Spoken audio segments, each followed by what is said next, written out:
चलो तो हम लोग देखो इसमें सेंट्रल मैक्सिमा की पोजीशन निकाल रहे थे।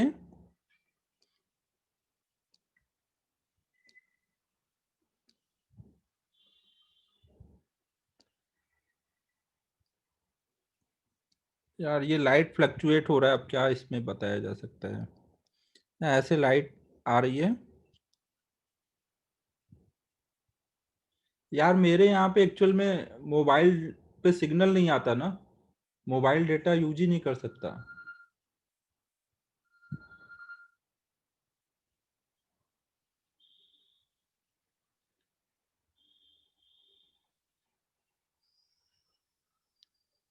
मोबाइल पे सिग्नल यार अगर अच्छे से आता तो अपन लॉकडाउन के टाइम में ऑनलाइन क्लास शुरू कर लेते। यही तो दिक्कत है यार। वो यूपीएस लेने के बाद भी दिक्कत है, क्योंकि जो वाईफाई वाला वो राउटर है वो बिल्डिंग के नेट से कनेक्टेड रहता है ना। बिल्डिंग का है ना, बिल्डिंग में नेट लाइट गई तो एक बार तो वहां ऑन ऑफ हो गई।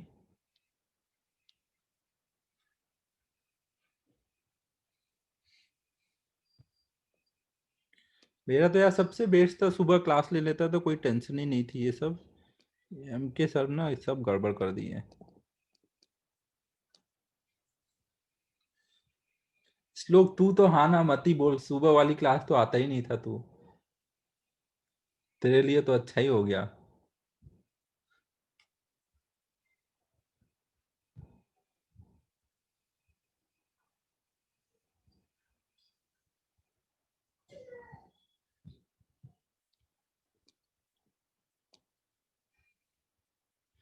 तो अपन देखो सेंट्रल मैक्सिमा निकाल लिए थे, इसी लाइन को आगे एक्सटेंड कर देंगे। तो यहाँ हमारा सेंट्रल मैक्सिमा ये एंगल सेम होगा। ये y है, ये d है।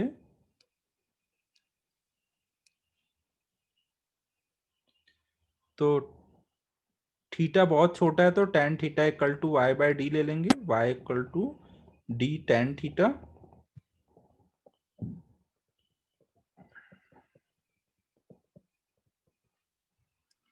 ठीक है, हो जाएगा ये।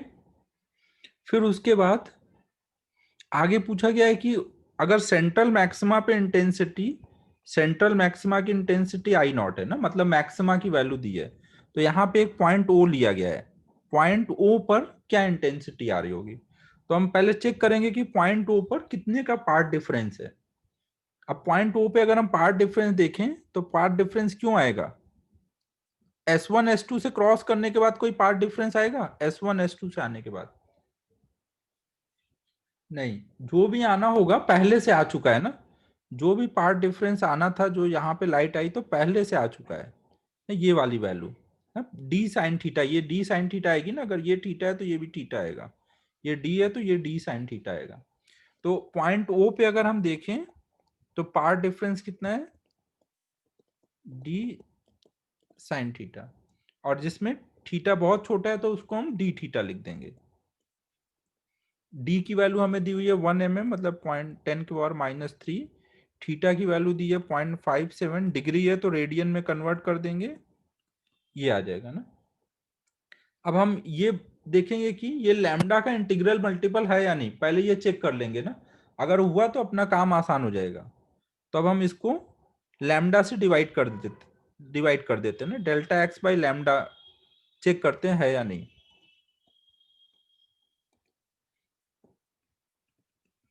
ये अभी चेक कर रहे हैं ना, हमें पता है नहीं कि है या नहीं ना। तो डेल्टा एक्स बाय लैम्डा देख रहे हैं ना। देखो इससे करने से हमें एक फायदा और मिलेगा कि हमें ये भी समझ आ जाएगा कि बीच में कितने मैक्सिमा आ रहे होंगे ना। यहाँ पे देखो पार्ट डिफरेंस सेंट्रल पे कितना हो रखा है, 0। तो अगर हम यहाँ पे डेल्टा एक्स की value in terms of lambda जो समझ आ जाए तो हम सोच सकते हैं ना कि यहाँ से कितने मैक्सिमा आए होंगे वहां तक में, जो थर्ड पार्ट में पूछा गया है। तो डेल्टा एक्स को जो हम डिवाइड करेंगे,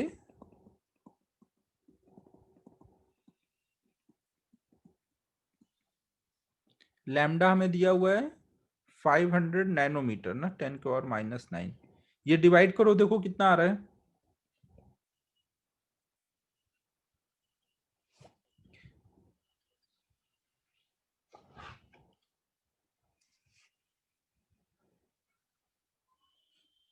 डिवाइड करने पे ये कुछ 20 आ रहा है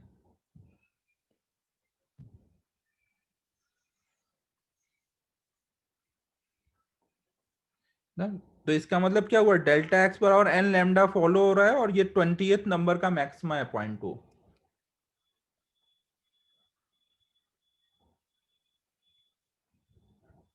ठीक है, समझ लो।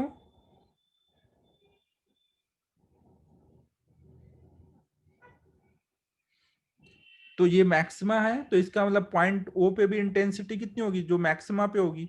पॉइंट ओ पे इंटेंसिटी कितनी होगी, जो पॉइंट सी पर है। पॉइंट सी पे कितनी दी, आई नॉट। नहीं, ये पॉइंट ओ लिखा है ना, ये नॉट लिखा है। समझ आ रहा है सभी को। तो पॉइंट ओ पे डेल्टा एक्स की वैल्यू 20 लैम्डा है। तो इसका मतलब यहां से यहां तक जाएंगे तो कितने हमें मिले होंगे मैक्सिमा, लैम्डा 2 लैम्डा 3 लैम्डा ऐसे बढ़ते हुए गया होगा ना। तो ओ और सी के बीच में पूछा है, तो बीच में कितने आ जाएंगे, 19 मैक्सिमा आ जाएंगे ना। थर्ड पार्ट का आंसर कितना होगा।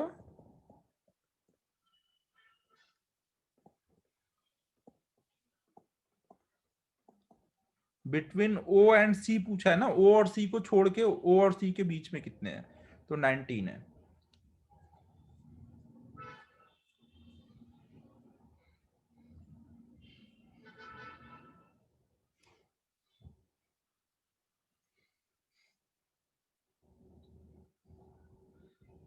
अगर देखो यहां पर ये इंटीजर नहीं आता, अगर इंटीजर नहीं आता और फिर आपको मैक्सिमा निकालना होता तो फिर आपको क्या करते।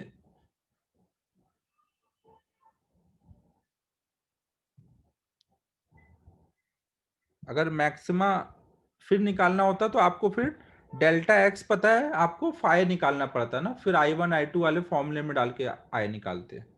अगर आपको डेल्टा एक्स पता है तो आप क्या कर सकते हो, फाई निकालने के लिए 2 pi by lambda into delta x.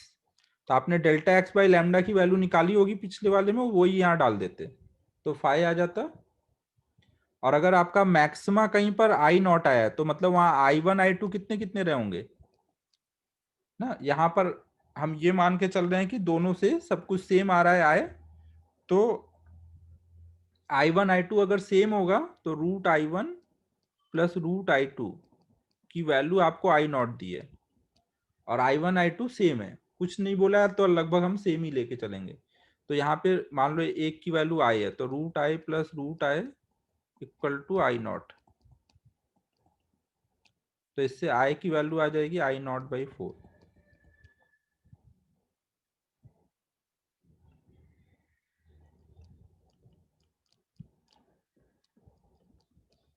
ना आपको फाइव पता चल गया, अगर आई वन आई टू पता चल गया तो पॉइंट ओ पे फिर आप इंटेंसिटी इस फॉर्मूले से लिख देते। अगर वहां मैक्सिमा नहीं आया होता तो क्या करना है वो बता रहा हूं मैं। समझ आ रहा है मैं क्या बोल रहा हूं। अगर मैक्सिमा नहीं आया होता तो आप कैसे इंटेंसिटी निकालते वहां पर।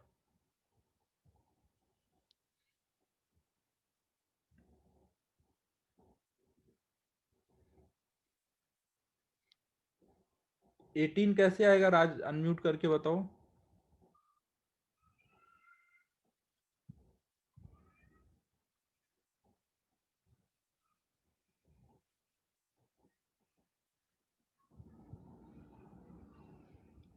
अबे तो जीरो से शुरू हुआ है ना, वन से थोड़ी शुरू हुआ है। वन से 20 नहीं है, जीरो से 20 है।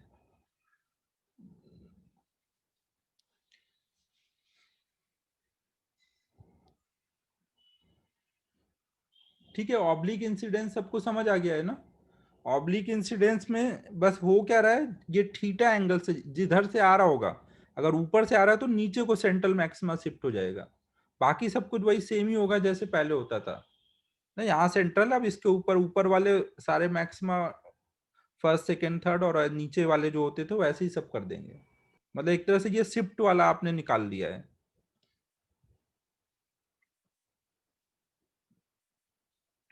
अब नेक्स्ट हम लोग देख रहे हैं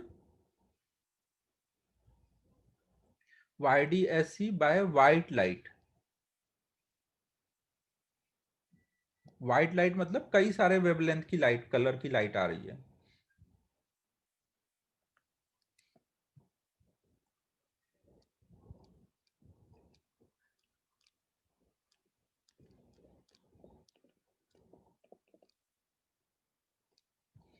ये क्लियर हुआ? मैंने यहाँ पे क्या समझाया है? मैंने ये समझाया कि अगर पॉइंट ओ पर मैक्सिमा नहीं है तो क्या करोगे आप। तो आप डेल्टा एक्स निकाल चुके हो, डेल्टा एक्स की वैल्यू कितनी है, D tan theta, D tan theta बोलो या साइन थीटा, डेल्टा एक्स की वैल्यू निकाल चुके हो, वो रखोगे, फाइव आएगा। फिर आई वन आई टू आपको पता है, मैक्सिमा की वैल्यू दी है तो I one I to the है, फिर आप इसमें डाल करके वहां का इंटेंसिटी निकाल लोगे।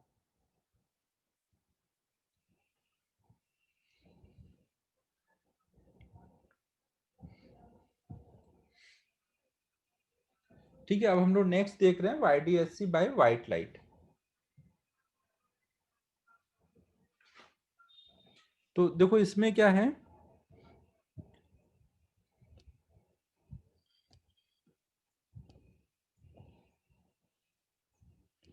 अगर मान लो इधर से व्हाइट लाइट आ रही है, अब इस पे व्हाइट लाइट में क्या होंगे, बहुत सारी कलर की लाइट होंगी ना।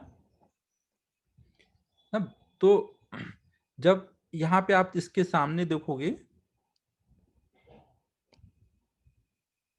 सेंटर वाले पॉइंट पर, तो वहां पे हर एक कलर की लाइट के लिए क्या हो रहा होगा, कंस्ट्रक्टिव इंटरफेरेंस हो रहा होगा या डिस्ट्रक्टिव।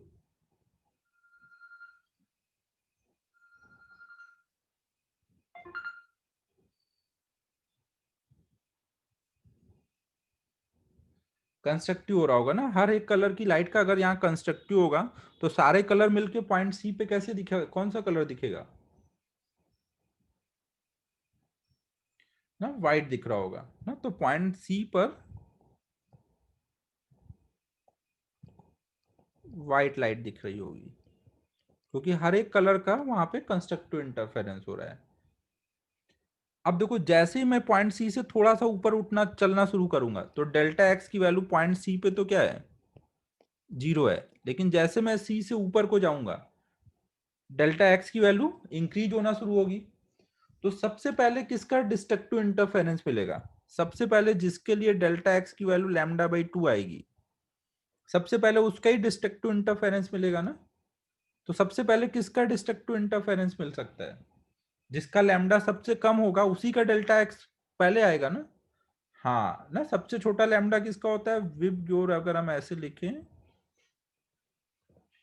तो ऐसे जा रहा है ना, लैम्डा इस डायरेक्शन में बढ़ रहा है, सबसे ज्यादा लैम्डा रेड का होता है, सबसे कम वायलेट का होता है। तो सबसे पहले क्या होगा, वायलेट कलर का ना लैम्डा जो वायलेट है वो उसके बराबर सबसे पहले आएगा, तो उसका डिस्ट्रक्टिव इंटरफेरेंस हो जाएगा। तो मतलब अब जैसे मैं इधर जाना शुरू करूंगा तो सबसे पहले व्हाइट लाइट में कौन सा कलर अपसेंट होगा, वायलेट। तो मतलब जो व्हाइट लाइट से अगर वायलेट हटा दो तो वो कैसा दिखने लगेगा, अगर ये वाला साइड हटता है तो वो इस साइड शिफ्ट होता है ना, तो वो रेडिश हो जाता है, वायलेट हटते ही वो रेडिश कलर थोड़ा आ जाएगा उसमें। समझ आ रहा है, व्हाइट लाइट से वायलेट हटेगा तो रेडिश की तरफ वो शिफ्ट होगा, व्हाइट होगा लेकिन उसमें थोड़ा रेडिश दिखना शुरू हो जाएगा।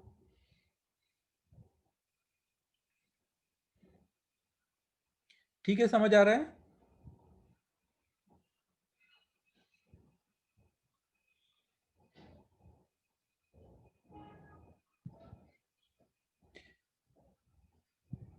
अबे राज, पहले तो जीरो से काउंटिंग नहीं कर पाया, अब फिर बकवास की बातें कर रहा है।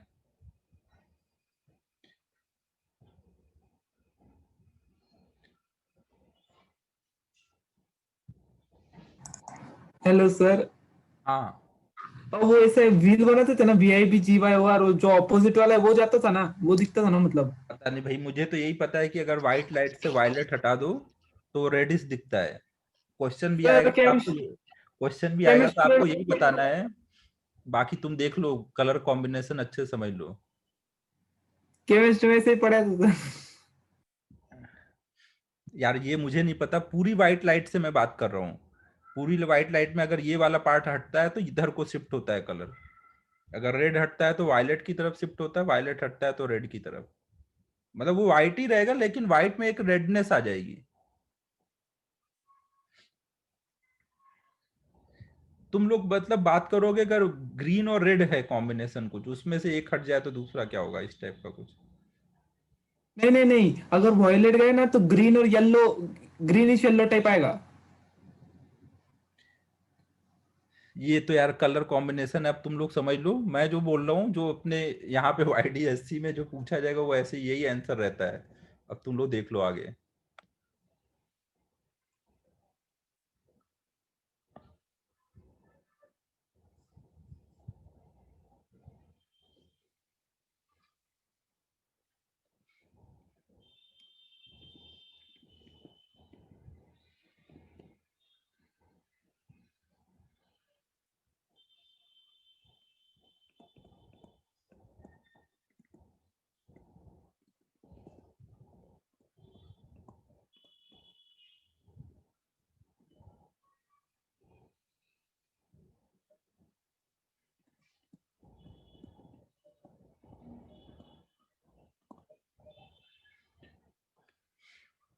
जो मैं लिखा रहा हूँ वो चुपचाप लिख लो, बाद में तुम अपना डाउट क्लियर कर लेना, अंत में आएगा आंसर यही।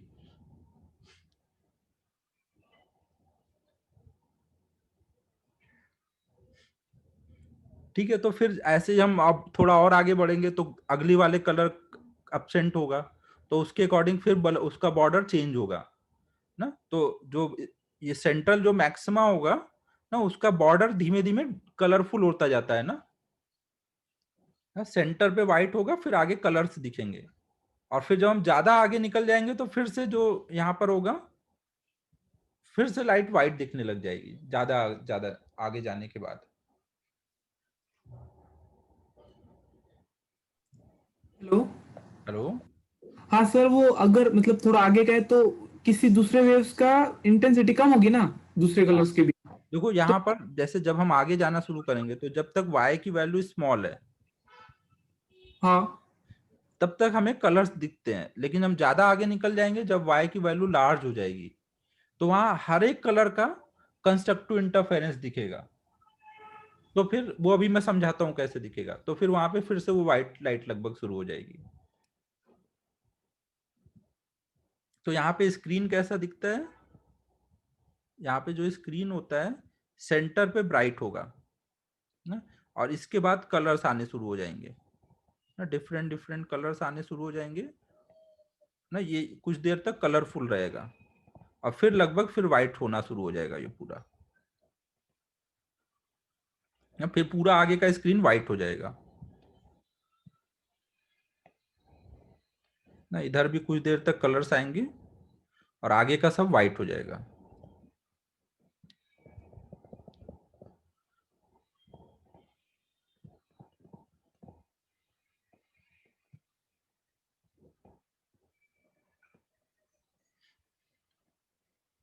अब मैं ये भी समझा देता हूँ कि कैसे ज्यादा वाई जब बढ़ता है तो कैसे व्हाइट लाइट कलर हो जाता है, या पहले नोट कर लो।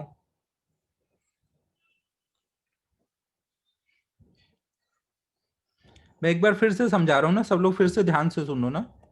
देखो मैंने क्या बोला, अभी यहाँ पे सारी वेवलेंथ की लाइट आ रही है ना, विजिबल रेंज में कई सारी वेवलेंथ की लाइट आ रही है यहाँ पर। तो यहाँ पर अभी पार्ट डिफरेंस कितना है, पॉइंट सी पर, पॉइंट सी पे डेल्टा एक्स की वैल्यू कितनी है, 0। तो हर एक कलर का यहाँ कंस्ट्रक्टिव इंटरफेरेंस होगा, मतलब हर एक कलर और ब्राइट होके दिखेगा। तो जब सब कलर मिक्स होकर के दिखेगा तो अल्टीमेटली यहाँ पे कौन सा कलर दिखेगा फिर पॉइंट सी पर, सब कलर आ गए तो व्हाइट ही दिखेगा ना फिर। अब मैं जैसे ही इससे ऊपर को जाऊंगा या नीचे को जाऊंगा तो फिर डेल्टा एक्स क्या होगा, क्या अब भी 0 बना रहेगा delta x, delta x increase होना शुरू होगा ना। अब डेल्टा एक्स इंक्रीज होता जा रहा है, तो मैंने देखा कि भाई किस कलर के लिए सबसे पहली बार ये लैम्डा बाई 2 के इक्वल आएगा। पहले लैम्डा बाई 2 के इक्वल आएगा, फिर ना किसी और कलर के लैम्डा के इक्वल आएगा। तो सबसे पहले लैम्डा बाई 2 के इक्वल आएगा, तो सबसे छोटा लैम्डा जो होगा उसका लैम्डा बाई 2 के इक्वल जब आया, तो उस कलर का ही सबसे पहले डिस्ट्रक्टिव इंटरफेरेंस हो जाएगा। तो मतलब सबसे पहली जो लाइट दिखेगी व्हाइट के बाद वो कौन सी दिखेगी, रेडिश दिखेगी ना। वायलेट हटा तो रेड की तरफ शिफ्ट हो गया, समझ आ रहा है मैं क्या बोल रहा हूँ? फिर अब जैसे जैसे और आगे जाते जाओगे उस हिसाब से फिर कलर चेंजेस दिखते जाएंगे, और थोड़ा जब ज्यादा आगे निकल जाओगे तो फिर सब वाइट हो जाता है। अब ज्यादा आगे जाने पे वाइट क्यों हो जाता है वो समझा देता हूं मैं। ये नोट हो गया पहले, ये नोट कर लो। और दूसरा देखो क्या है, व्हाइट कलर को,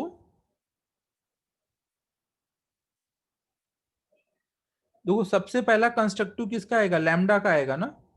सबसे पहला कंस्ट्रक्टिव इसका वायलेट का आएगा। तो वहां पे लाइट में वायलेट कलर इंक्रीज हो गया है, वायलेट की ब्राइटनेस सबसे ज्यादा हो गई है ना, तो वहां पे वायलेट में वो मतलब शिफ्ट हो जाएगा ना थोड़ा, उसमें वायलेट का कॉम्बिनेशन ज्यादा दिख रहा होगा।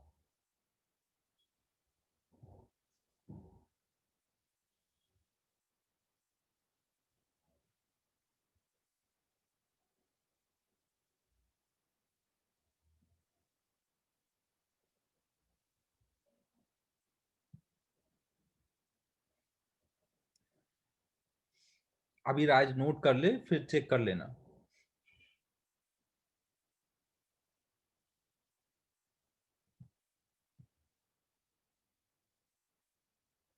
यार एक चीज और रह गई, मेरे को अभी ध्यान आ रहा है, ये डॉपलर इफेक्ट में भी ये हमें पढ़ना था ना, डॉपलर इफेक्ट फॉर लाइट। तो वेब ऑप्टिक्स के बाद मुझे याद दिलाना ना, उसका फॉर्मूला लिखाना रह गया। उसमें भी ये चीज होती है कि जब फ्रिक्वेंसी बढ़ती हुई दिखती है तो हम बोलते हैं वायलेट शिफ्ट हो रहा है, और कम होती दिखती है तो रेड शिफ्ट बोलते हैं। हाँ वही ब्लू शिफ्ट और रेड शिफ्ट, तो उसमें भी यही रहता है।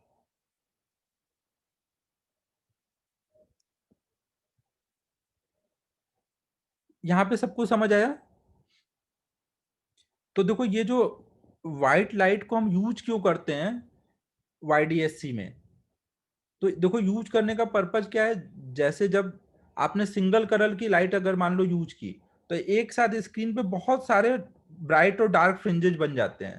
तो अगर आपको ये नहीं समझ पा रहा है, आप नहीं लोकेट कर पा रहे हो कि सेंट्रल ब्राइट फ्रिंज कौन सी है, अगर मैंने सिंगल एक कलर की लाइट यूज की तो यहाँ पे बहुत सारे ब्राइट और डार्क बन जाएंगे, और उनकी थिकनेस बहुत कम होती है, आप स्केल से नहीं मेजर कर पाओगे कि इसके सामने रख करके देख लेते हैं एग्जैक्टली सामने कौन सा है। कई बार ऐसी कंफ्यूजन आती है, या किसी रीजन से आपने मान लो यहाँ पे कुछ स्लैब डाल दिया तो ये शिफ्ट होकर के कहीं और चला गया। तो आपको पता करना है कि कहाँ पे आपका सेंट्रल ब्राइट फ्रिंज है, ये पता करना है।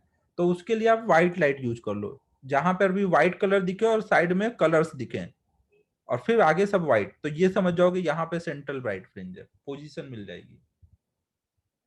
ठीक है, समझ आ रहा है मैं क्या बोल रहा हूँ? व्हाइट लाइट को यूज क्या करते हैं, to find position of central bright fringe.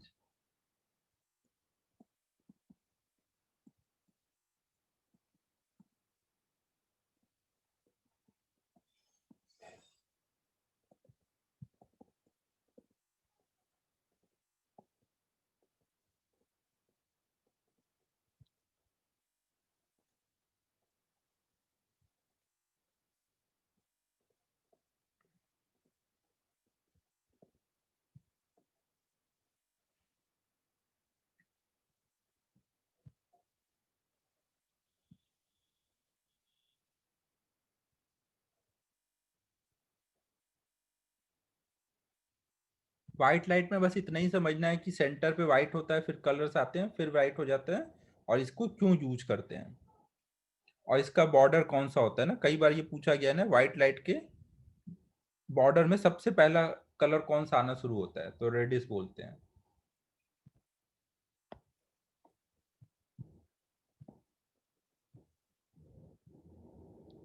अब मैं ये समझा देता हूँ कि ज्यादा लॉन्ग डिस्टेंस पे क्यों हमें व्हाइट लाइट ही मिलेगी।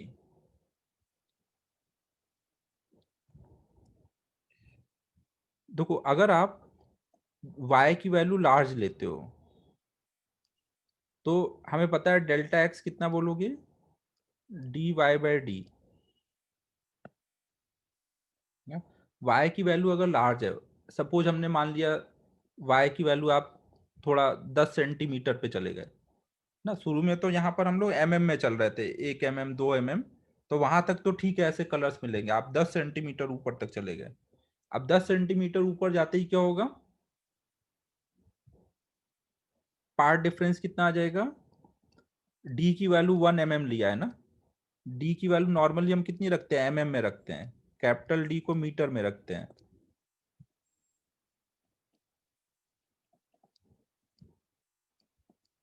तो ये आ जाएगा ना। अब ये अगर कंस्ट्रक्टिव इंटरफेरेंस चाहिए तो डेल्टा एक्स बराबर होना चाहिए एन लैम्डा के।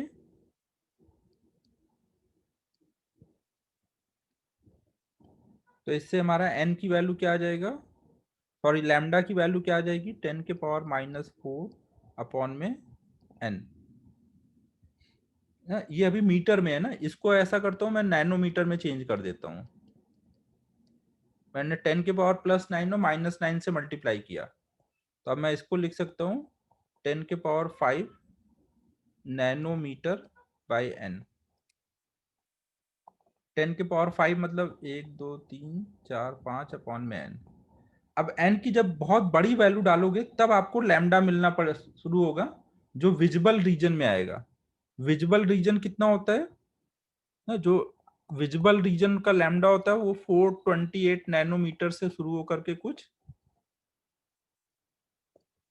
750 नैनोमीटर के बीच में होता है।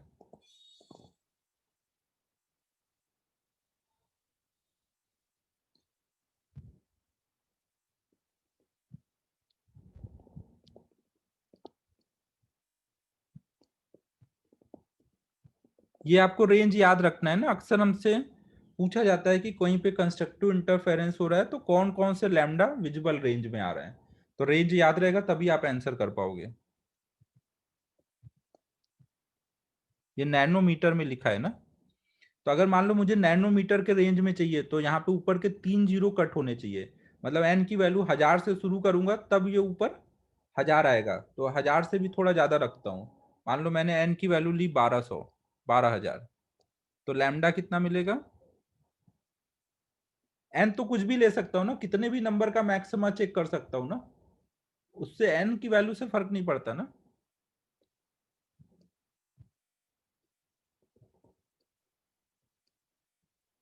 1200 लू ना, 12000 तो ज्यादा हो जाएगा। एक मिनट, 1200 लेता हूँ।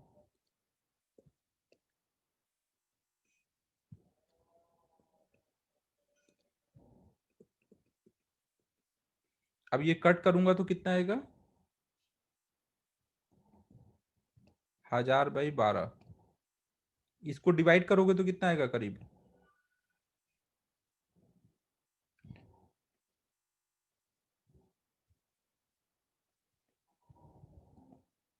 कुछ इतना आ रहा होगा ना, नैनोमीटर के करीब में। तो ये तो विजिबल रीजन में नहीं आया ना, हमें थोड़ा इसको एन को कम करना पड़ेगा, 1100 लेने पे आ जाएगा ना। अब देखो मैं वो रेंज कम नहीं कर रहा हूँ, बस मैं अब यहीं पे समझा दे रहा हूँ। मान लो ये कुछ विजुअल रेंज में आया होता कोई लैम्डा, फिर मैं एन की वैल्यू बढ़ाता, एन की वैल्यू में बढ़ा के करता 1201, तो लैम्डा की वैल्यू में जो कमी आती वो हल्की सी कम हो जाती, ये कितना आ जाता, 83.2 नैनोमीटर कुछ हो जाता। तो ऐसे लाइन से बहुत सारे वेवलेंथ के कंस्ट्रक्टिव इंटरफेरेंस दिखेंगे फिर जब वाई की वैल्यू लार्ज होगी। तो जब बहुत सारे कलर के दिखेंगे तो फिर वहां पर व्हाइट लाइट दिखना शुरू हो जाएगी। वैल्यू में आप लेके देखो ना, आप एन की वैल्यू कुछ ऐसा ले लो, मान लो 1100 लूंगा यहाँ पर तो 900, ये बहुत ज्यादा हो जा रहा है।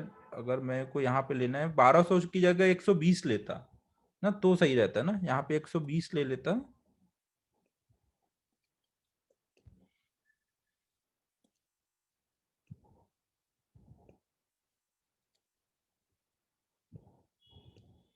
तो यहाँ 830,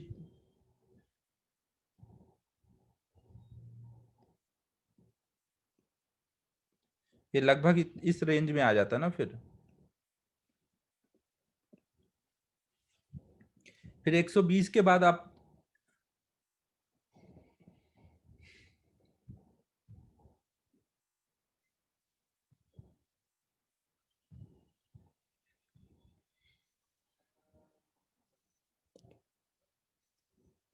अबे नमन, वो तो अब भी फॉलो हो रहा है ना, ये सेंटीमीटर वाला कैपिटल डी से तो अब भी बहुत छोटा है। हाँ, ये वाला अब भी फॉलो हो रहा है ना, इसमें कोई दिक्कत नहीं है। वाई जो है कैपिटल डी से कंपेयर करना है, सही से चेक कर पहले।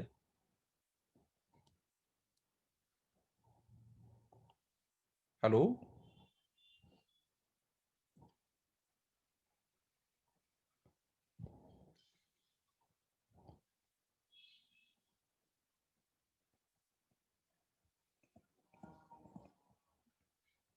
मैं ये रफली वैल्यू लिख रहा हूँ। देखो मैं समझाना क्या चाह रहा हूँ वो ध्यान से सुनो। मैं देखो ये समझाना चाह रहा हूँ कि जब y की वैल्यू बड़ी होती है ना, तो वहां पे लैम्डा की वैल्यू विजुअल रेंज में लाइन से मिलते हैं सारे। इस रेंज में आपको लाइन से सब वेवलेंथ दिख रहे होंगे। आप करके देखो ना, इसको n को थोड़ा सा और बढ़ाओ, 130 करो तो मेरे हिसाब से आ जाना चाहिए, विजुअल रेंज शुरू हो जाना चाहिए। फिर एक एक नंबर से बढ़ाते जाओगे, एक नंबर बढ़ाओगे तो डेसिमल में हल्का सा कम होगा। लाइन से सारा आपको मिलता जाएगा। लेकिन जब y की वैल्यू आप mm में लोगे तो पता चला इसके बीच में आपको एक ही वेवलेंथ मिल रही है या दो वेवलेंथ मिल रही है, तो वहां पर फिर एक दो कलर का ही दिखेगा कंस्ट्रक्ट, और ज्यादा दूर जाने पर सबका दिखता है। कुछ समझ आ रहा है मैं क्या बोल रहा हूँ?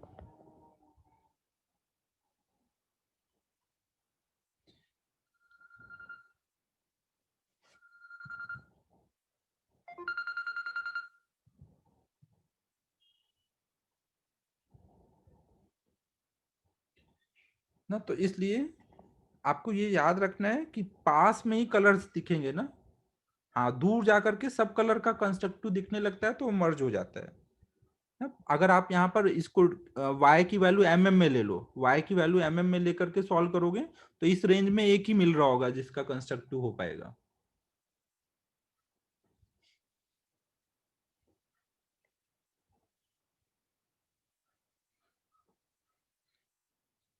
ठीक है, ये पॉइंट सबको समझ आया क्या समझाया मैंने यहाँ पर?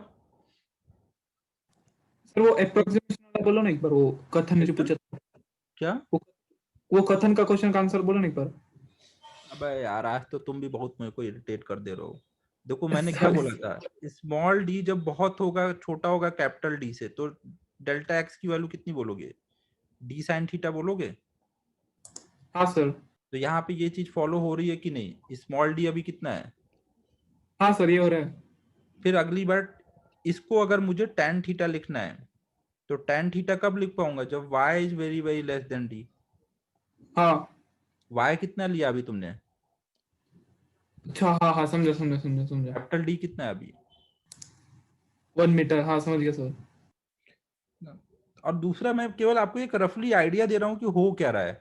पास और दूर में क्या फर्क पड़ जाता है ना, दूर जाने पे बहुत सारे कलर का कंस्ट्रक्टिव शुरू हो जाता है, और पास रहोगे तो कुछ एक कलर का ही हो पाता है, तो इसलिए वहां पे विजिबल दिखता है कलर और दूर पे नहीं दिखता है। ठीक है, हो गया ये। YDSC में देखो ये बात समझ आई, ठीक है। नहीं समझ आई तो इतना ध्यान रखो कि व्हाइट लाइट बीच में दिखती है, दूर फिर से व्हाइट दिखेगी, और साइड साइड में यहाँ पे कलर्स दिखते हैं। तो ये अगर हम यूज करेंगे तो हमें समझ आ जाएगा कि सेंट्रल ब्राइट फ्रिंज कहाँ पर है। कभी अगर किसी रीजन से आपको नहीं समझ आ रहा है कि सेंट्रल ब्राइट फ्रिंज कहाँ है, तो व्हाइट लाइट यूज करते समझ आ जाएगा। अब देखो, इसमें हमने एक से ज्यादा वेवलेंथ वाले कलर के लिए देखा ना, तो अब इसको यूज करते हुए हम लोग प्रॉब्लम सॉल्व कर सकते हैं एक से ज्यादा कलर की लाइट के लिए। प्रॉब्लम एकदम सिंपल होंगे, जैसे अभी वो एक जो एग्जांपल था आपके इन चैप्टर में वैसा, या कुछ और मैं दे देता हूँ। तो एक क्वेश्चन लिखो,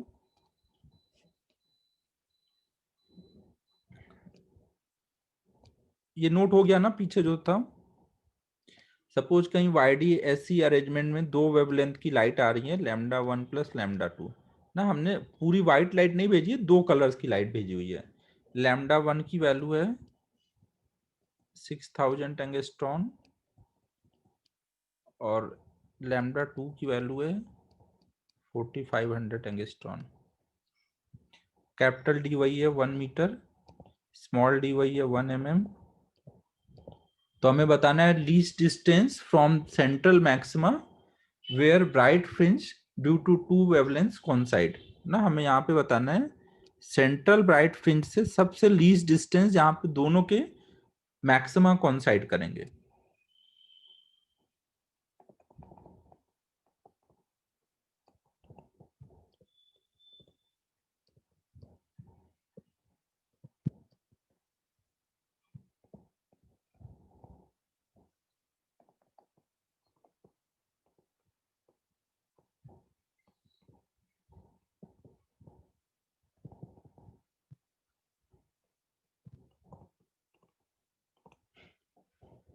क्वेश्चन समझ आया सभी को?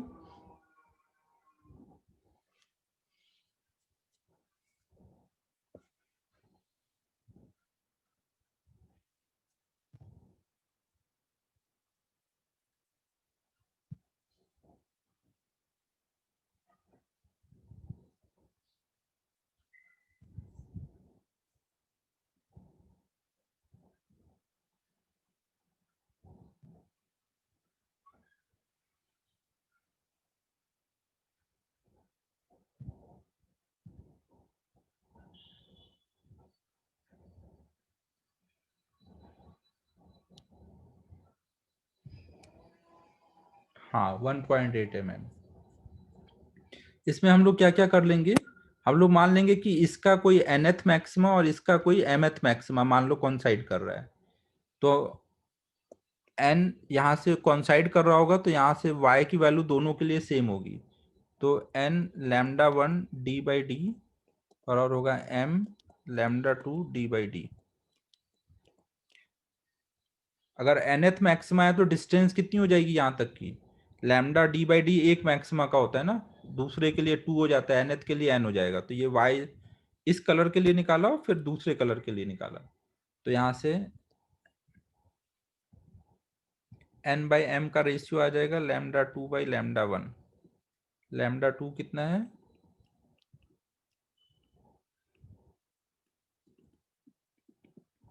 तो 3:4 होना चाहिए। इसके इंटीग्रल मल्टीपल चलेंगे ना, तो सबसे लीस्ट डिस्टेंस चाहिए तो सबसे छोटा वाला n लेंगे ना, n की वैल्यू 3 ले लो, m की वैल्यू 4, कोई भी एक लेके सॉल्व कर लो। तो y हो जाएगा 3 lambda 1 d by D.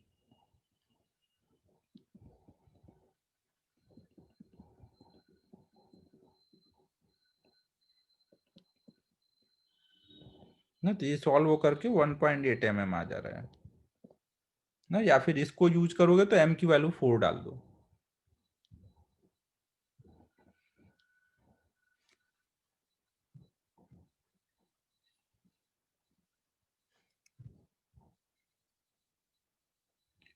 Note कर लो, फिर एक और प्रॉब्लम इस टाइप का कराता हूँ, उसमें थोड़ा सा विजिबल रीजन वाला भी और कॉन्सेप्ट क्लियर हो जाएगा, जो पीछे हमारा कौन कौन सा मिसिंग था वो और हो जाएगा क्लियर।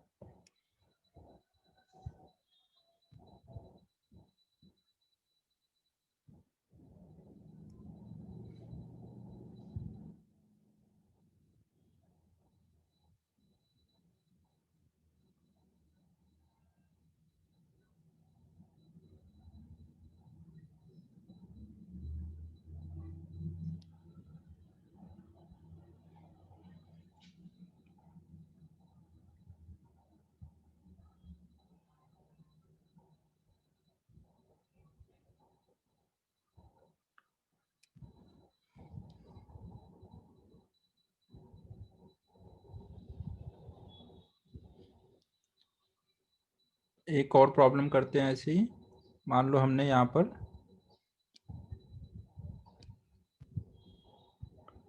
YDSC के सेटअप में कैपिटल D की वैल्यू 1 मीटर ली है, स्मॉल d की वैल्यू कुछ 0.9 mm ले ली गई है, और यहाँ पे वाइट लाइट आ रही है।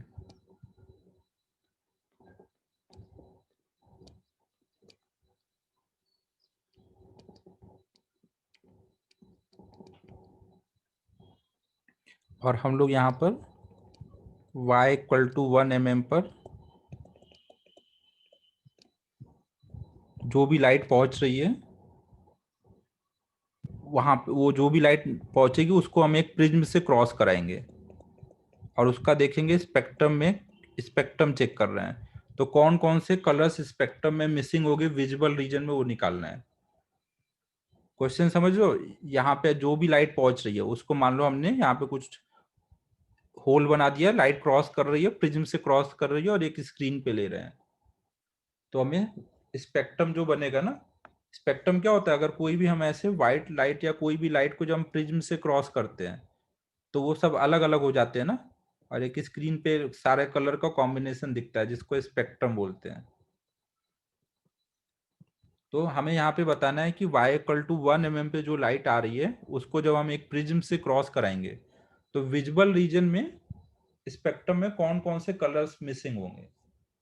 ना क्वेश्चन में लिख देता हूँ।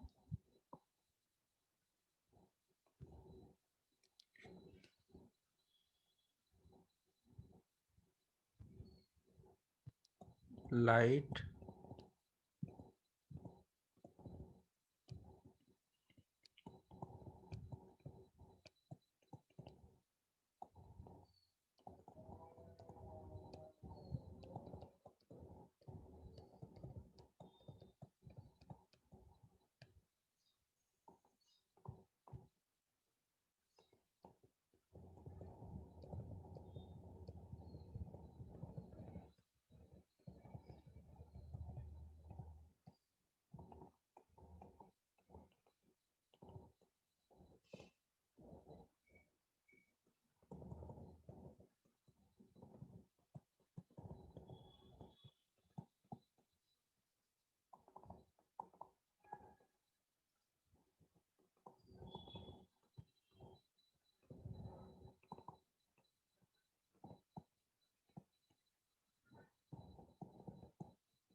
हमें बताना है विजुअल रीजन के कौन कौन से कलर नहीं पहुंचेंगे, कौन से पहुंचेंगे ये नहीं बताना है ना। हमें ऐसा नहीं है कि 450 वाला पहुंच रहा है तो बाकी और कौन कौन से पहुंच सकते थे जो नहीं पहुंचेंगे, कुछ इस टाइप से मतलब बस डिस्ट्रक्टिव के लिए सॉल्व करो एक तरह से।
हाँ 600 नैनोमीटर वाला ना, हमें देखो जिसका मिसिंग बोला गया उसका डिस्ट्रक्टिव इंटरफेरेंस करा देना है। तो पहले तो हम वहां पे डेल्टा एक्स निकालेंगे, डी वाई बाई डी लगा करके। डी की वैल्यू है 0.9 mm, वाई की वैल्यू है 1 mm, अपॉन में कैपिटल डी की वैल्यू है 1, तो ये आ जाएगा 0.9 इंटू 10⁻⁻⁶ मीटर, जिसको हम नैनोमीटर में बोल सकते हैं 900 नैनोमीटर ना। अब डिस्ट्रक्टिव इंटरफेरेंस करा के हम देखेंगे कौन कौन से कलर यहाँ पर नहीं मिल सकते हैं, तो वो 2n-1 λ/2 में डाल देंगे।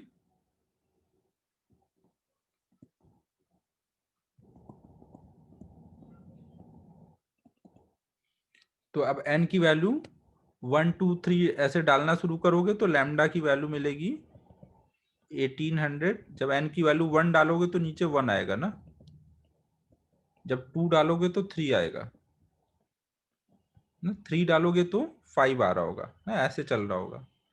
तो 1800 नैनोमीटर हमारा विजुअल रेंज में नहीं आता ना, इसको करेंगे तो 600 नैनोमीटर ये आता है ना, 750 से 428 का रेंज जो है उसमें आ रहा है। फिर इससे आगे डिवाइड करेंगे तो 360 आ रहा है ना, ये भी विजुअल में नहीं आ रहा है। फिर आगे फिर ऐसे चलते जाएंगे, अब कम हो गया ना, तो यही एक विजुअल रेंज का है जिसका डिस्ट्रक्टिव इंटरफेरेंस हुआ है।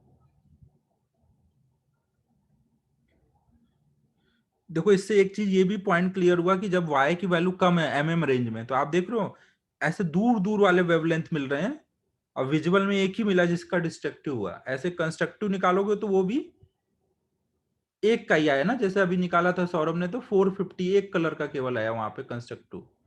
लेकिन y की वैल्यू जब लार्ज होगी तो आपको बहुत सारे कलर के कंस्ट्रक्टिव दिखेंगे, मतलब फिर वो लैम्डा डेसिमल में चेंज होता है, तो फिर वो सब कलर मिल जाते हैं। वही चीज मैं वहां समझा रहा था, पास में कुछ कलर दिखेंगे, दूर व्हाइट हो जाएगा।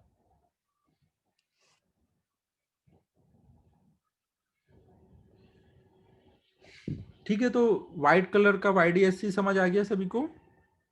यहाँ पे आंसर क्या है, 600 नैनोमीटर।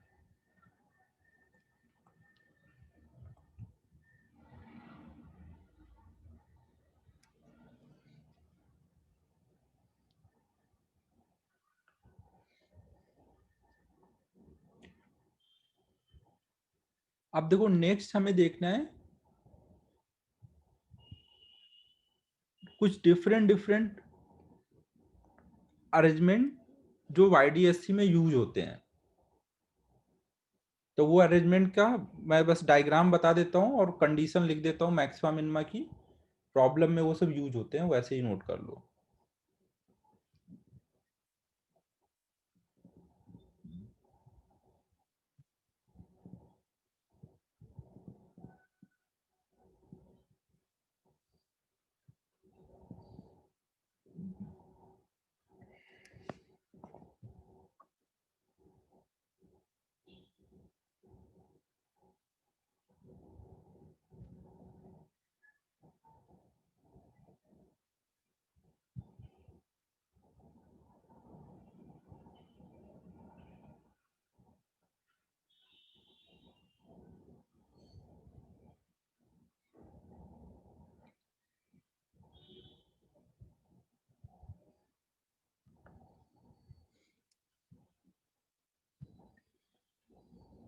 तो अब देख लो, हम लोग नेक्स्ट देख रहे हैं।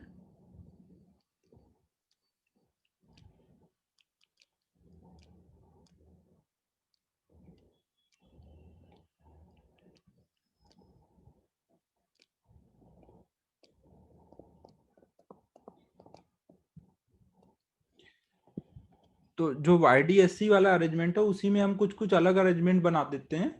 तो वो क्या क्या हो सकते हैं, तो जैसे एक उसमें है, अगर हम 2 पॉइंट सोर्स ले लें और उनको स्क्रीन के परपेंडिकुलर रख दें। ये पॉइंट सोर्स है, ध्यान रखना, स्लिट नहीं है ना। इनके बीच का गैप D है और इनके सेंटर से मान लो कैपिटल D डिस्टेंस पर स्क्रीन रखी हुई है। तो अब यहाँ पे YDSC कराना है, कंस्ट्रक्टिव डिस्ट्रक्टिव कराना है, तो कैसे करेंगे। यहाँ पे हम मान लेंगे ये C है, तो C मतलब ऐसा नहीं कि वो सेंट्रल मैक्सिमा ही होगा ना, देखना पड़ेगा ये n लैम्डा का इंटीग्रल मल्टीपल होगा तो यहाँ कंस्ट्रक्टिव आएगा। तो अब आप यहाँ पे कोई पॉइंट P ले लोगे और वहां पे ये मान लो इसका सेंटर है, सेंटर से ये कुछ थीटा एंगल पर है ना, और इसमें ये जो D है ये बहुत छोटा होगा कैपिटल D से। तो अगर ये एंगल थीटा है तो लगभग आप ये सब एंगल थीटा मान सकते हो ना। तो अब हमें यहाँ पे पार्ट डिफरेंस चाहिए, तो ऐसे परपेंडिकुलर डालेंगे ना, तो ये डिस्टेंस हमारी यहाँ पे पार्ट डिफरेंस होगी। अगर ये D है, ये थीटा है, तो ये D cos थीटा आएगा। तो जब ऐसे रखा होगा तो उस टाइम पे हमारा जहाँ पे D cos थीटा बराबर होगा n लैम्डा के, वहां पर कंस्ट्रक्टिव, और जहाँ पर 2n-1 लैम्डा बाई 2 के बराबर आएगा वहां पे डिस्ट्रक्टिव इंटरफेरेंस। मतलब जब इसके पैरेलल रहता था S1 S2 स्क्रीन के, तो वहां path difference D sine theta आता था, और ऐसे परपेंडिकुलर लाइन के लॉन्ग होगा तो डी कॉस थीटा।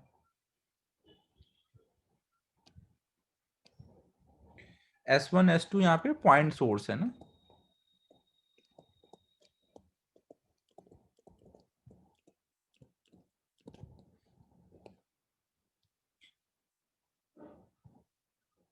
अब अगर S1 S2 ऐसे रखा हुआ है, हमने ये वाई डिस्टेंस पे निकाला, यहाँ पे अगर कंस्ट्रक्टिव आया, तो ये वाई डिस्टेंस पे अगर मैं एक ऐसा वाई रेडियस का सर्कल बना दूं, तो सर्कल के हर पॉइंट पर सेम पार्ट डिफरेंस आएगा ना। तो यहाँ पर जो फ्रिंज किस शेप की होंगी, स्लिट वाले केस में तो सब स्ट्रेट लाइन होती थी ना, यहाँ पे जो फ्रिंजेज होंगी स्क्रीन को देखोगे तो सर्कुलर दिख रही होंगी ना, वहां पे सब सर्कुलर रिंग्स दिख रही होंगी, कहीं डार्क कहीं कम डार्क ऐसे।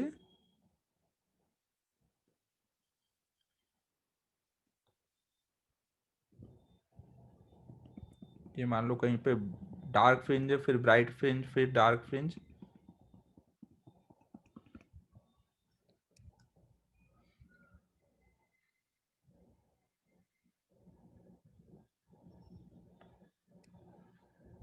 नोट कर लो जल्दी इसको।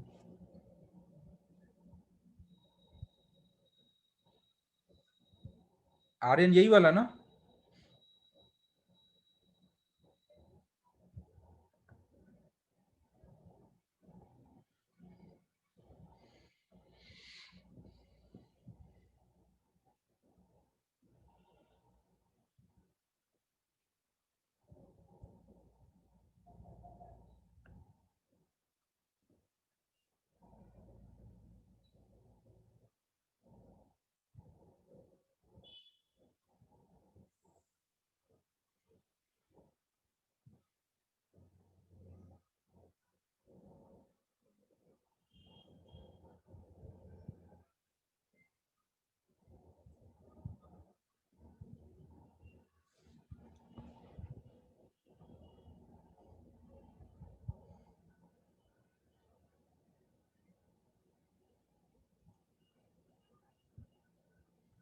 जब पीछे हमने स्लिट लिया तो ध्यान रखो, पीछे जो शेप था वो स्ट्रेट लाइंस होती थी ना, फ्रिंज का शेप, यहाँ पे सर्कुलर रिंग्स आई हैं।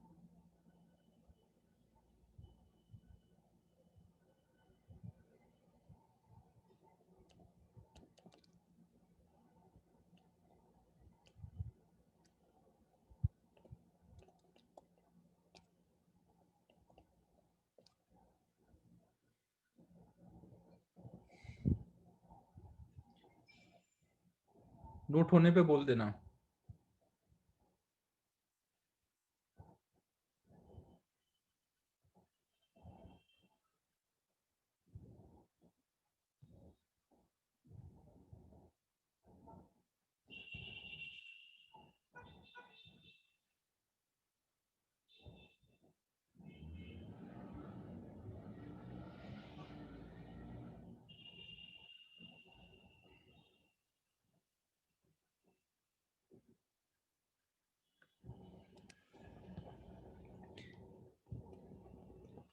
सेकेंड हम देख रहे हैं, अगर दो पॉइंट सोर्स ऐसे स्क्रीन के पैरेलल रखे हैं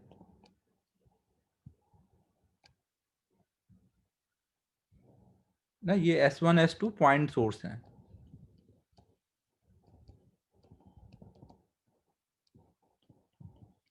तो कंडीशन यहाँ पर कंस्ट्रक्टिव डिस्ट्रक्टिव की वही सेम रहेगी जैसे स्लिट के लिए रहती थी।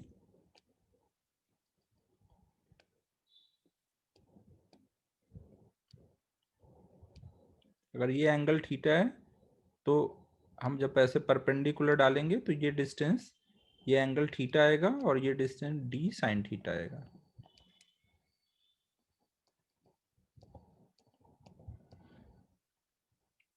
ये बराबर अगर n लैम्डा हुआ तो कंस्ट्रक्टिव, और 2n-1 लैम्डा बाई 2 हुआ तो डिस्ट्रक्टिव। अब अगर हम इस टाइम पे यहाँ पे स्क्रीन पे जो फ्रिंज बनेंगे उनका हम लोग शेप देखें तो वो कैसा आ रहा होगा इस टाइम।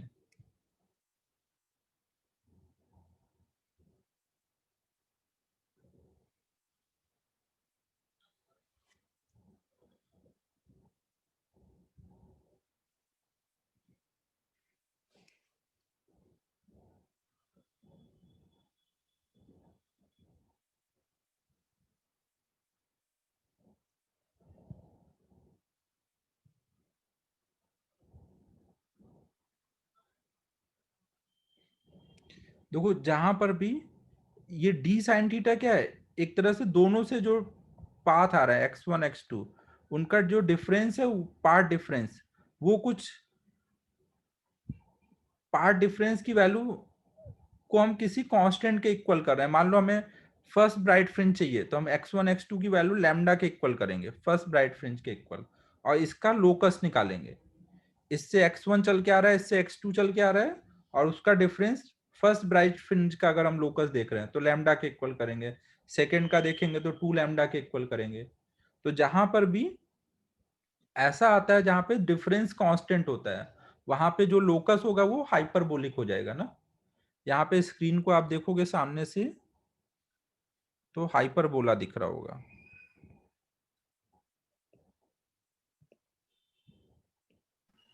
सेंट्रल तो स्ट्रेट रहेगा, बाकी सब हाइपरबोलिक हो जाएंगे।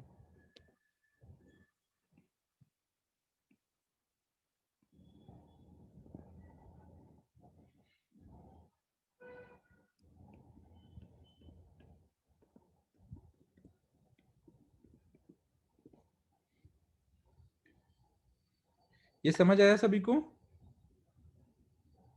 डिफरेंस जहां पे कांस्टेंट होता है वहां पे लोकस हाइपरबोलिक आ जाता है ना।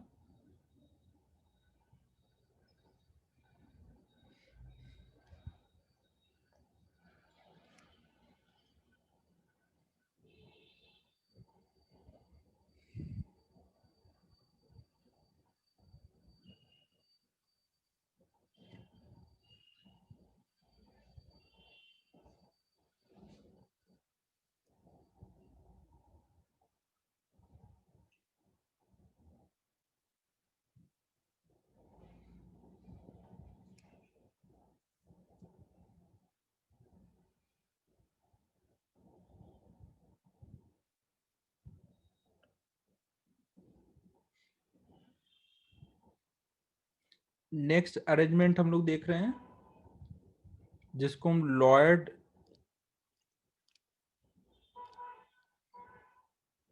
मिरर अरेंजमेंट बोलते हैं।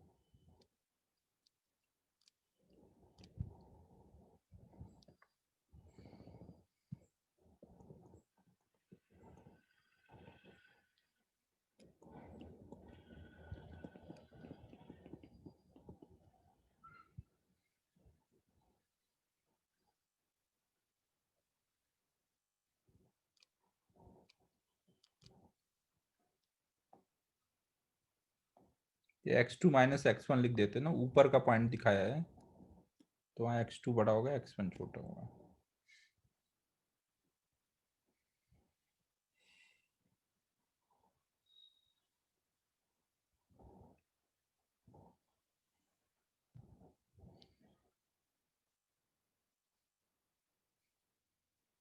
मैथ में हाइपरबोला तो अब तक कब का हो गया होगा ना। पैराबोला में सम कांस्टेंट रहता है, हाइपरबोला में डिफरेंस कांस्टेंट रहता है। S1 S2 दोनों फोकस के टाइप रहेंगे। हाँ इलिप्स में, सॉरी, हाँ इलिप्स में सम कांस्टेंट रहता है और हाइपरबोला में वो।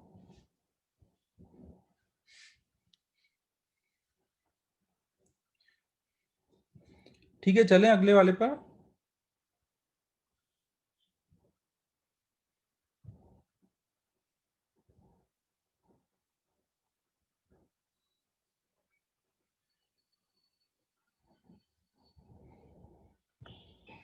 देख रहे हैं नेक्स्ट, हम लोग देख रहे हैं लॉयड मिरर अरेंजमेंट।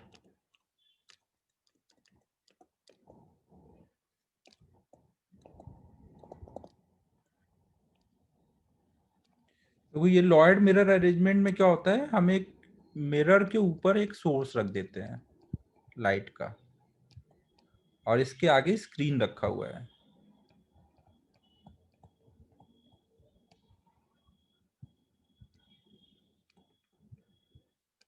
तो अब देखो यहाँ पे जो भी लाइट होगी वो दो तरह से जा रही होगी, एक तो सोर्स से डायरेक्ट जा रही होगी, और एक कुछ यहाँ मिरर पर टकरा करके जा रही होगी। तो अब दो अलग अलग जगह से लाइट आ रही है तो हम बोलेंगे यहाँ पे इंटरफेरेंस हो रहा है। और ये लाइट हम मान सकते हैं कि एक तरह से इसके इमेज से आ रही है, यहाँ पे आप इसका इमेज मान सकते हो।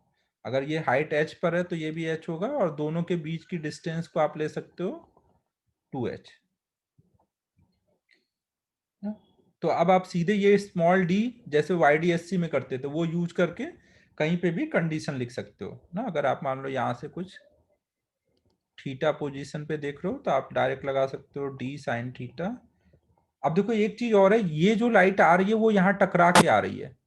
टकराने की वजह से जैसे स्ट्रिंग वेव में फेज चेंज आता तो वैसे ही सेम यहाँ पे भी आएगा ना। अगर डेंसर मीडियम पे टकराई है ना, आगे मिरर है तो डेंसर मीडियम है, तो λ/2 का फेज चेंज आ गया है ना। अगर λ/2 का फेज चेंज आ गया और एक डायरेक्ट गई है और एक में λ/2 का फेज चेंज है, तो कंडीशन जो होगी कंस्ट्रक्टिव के लिए वो रिवर्स हो जाएगी ना। ये हमारी कंस्ट्रक्टिव की कंडीशन होगी। याद है ना, जब एक टकरा के आती है और एक सीधे आती है तो कंडीशन रिवर्स हो जाती थी। अगर नहीं याद है तो रिवाइज करो, पीछे समझाया हुआ था ये चीज। फेज चेंज पाई का आएगा, मतलब λ/2 का ऑलरेडी आ चुका है यहाँ पर, तो केवल अगर इतने का भी आ गया तो λ/2 का ऐड होकर के वो लैम्डा का इंटीग्रल मल्टीपल बन जाएगा। मान लो n की वैल्यू 1 ली आपने, तो ये λ/2 आएगा, और टकराने की वजह से λ/2 आया, तो λ/2 प्लस λ/2 टोटल पार्ट डिफरेंस कितने का आ जाएगा फिर? लैम्डा का ना, तो हो जाएगा वहां कंस्ट्रक्टिव। कुछ समझ आ रहा है मैं क्या बोल रहा हूँ? टकरा के आने पर कंडीशन रिवर्स हो जाती है।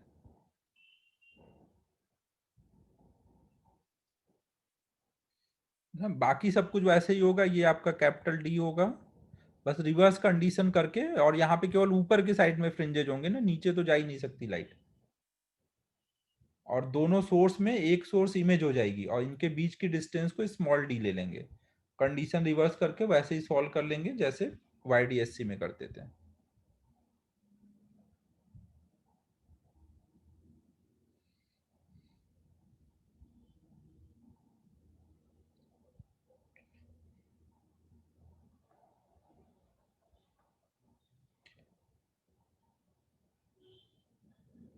अथर तू बता मुझे, यहाँ पे मैं, ये स्क्रीन है पूरी ना, इसमें मैं इधर को y डिस्टेंस गया, अगर मैं कोई और डायरेक्शन में y जाऊंगा तो ये एंगल चेंज हो जाएगा क्या? अगर सर्कल में मैं जाता हूँ कोई पे भी, एक लाइन है और यहाँ पर एक सर्कल है, तो यहाँ से मैं यहाँ सर्कल के कोई भी पॉइंट को देखूंगा तो ये एंगल सेम ही बनेगा ना सब पे। ये उसका एक्सिस है ना, सर्कल का एक्सिस के लॉन्ग ये पॉइंट है।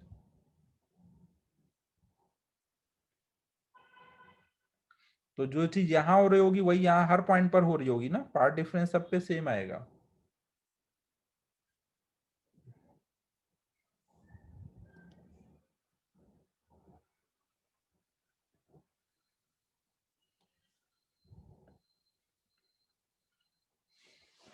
ठीक है, लॉयड मिरर अरेंजमेंट सबको क्लियर है? बस कंडीशन रिवर्स कर देनी है, और स्मॉल डी कितना लेना है? दोनों सोर्स और इमेज के बीच की डिस्टेंस।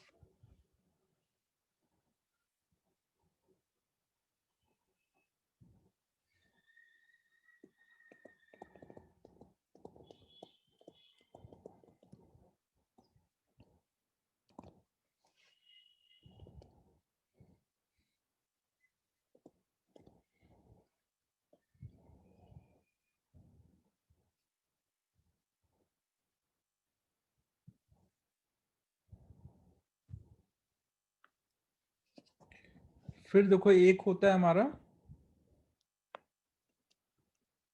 फ्रेस्नेल बाय प्रिज्म,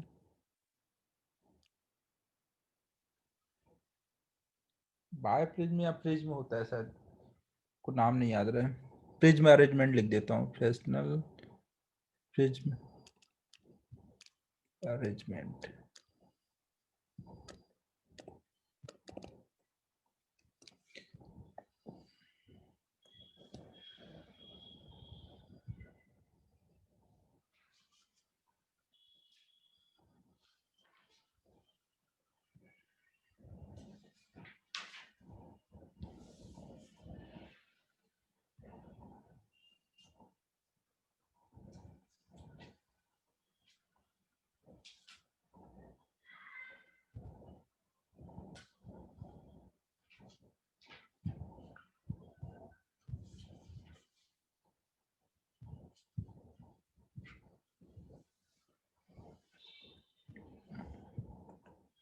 ये यहाँ पे बाय प्रिज्म है ना, फ्रेस्नेल बाय प्रिज्म अरेंजमेंट।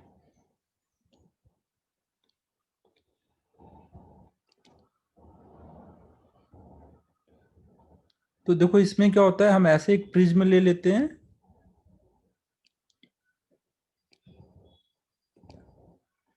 और इस लाइन के लॉन्ग यहाँ पे एक सोर्स रख देते हैं और इधर हमने एक स्क्रीन रख दी है।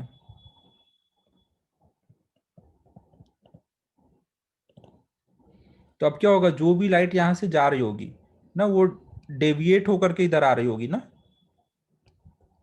और डेविएशन कितने का आ रहा होगा, कुछ डेल्टा का।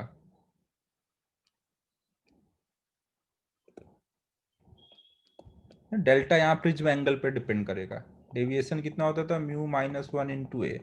थिन प्रिज्म हमने लिया हुआ है। तो ये सब लाइट क्या होगी, ऊपर से जो आ रही होगी कहीं इधर से आती दिखेगी। ये हमारा S1 बन जाएगा, और ऐसे जो नीचे को जा रही होंगी वो सब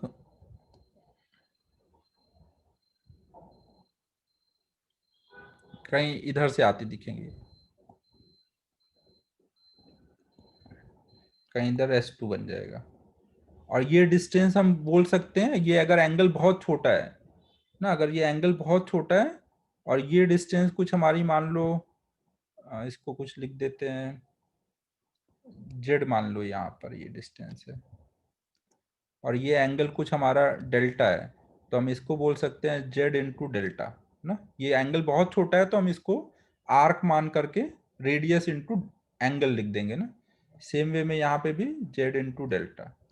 तो दोनों जो S1 S2 सोर्स बन रहे हैं ना, उनके बीच की डिस्टेंस कितनी हो जाएगी, S1 और S2 के बीच की, मतलब स्मॉल डी की वैल्यू कितनी हो जाएगी, 2Z डेल्टा ना, और ये बीच की डिस्टेंस कैपिटल डी हो जाएगी। फिर बाकी आगे वैसे ही कर देंगे कि दोनों जगह से लाइट आ रही है, और फिर उनका YDSC वैसे ही करा देंगे ना, बस स्मॉल डी निकालने में ये यूज करेंगे। ठीक है, समझ रहे हो ना। अपने मॉड्यूल में सॉल्ड एग्जांपल दिया हुआ है, इस पे लॉयड मिरर पे भी दिया हुआ है, तो एक बार सॉल्ड एग्जांपल कर लेना और क्लियर हो जाएगा। ठीक है, समझ रहे हो सभी। ये दो सोर्स आ गए, इनके बीच की डिस्टेंस आ गई। अब बीच में क्या है सब भूल जाओ, फिर जैसे पहले करते थे वैसे ही सब कर दो।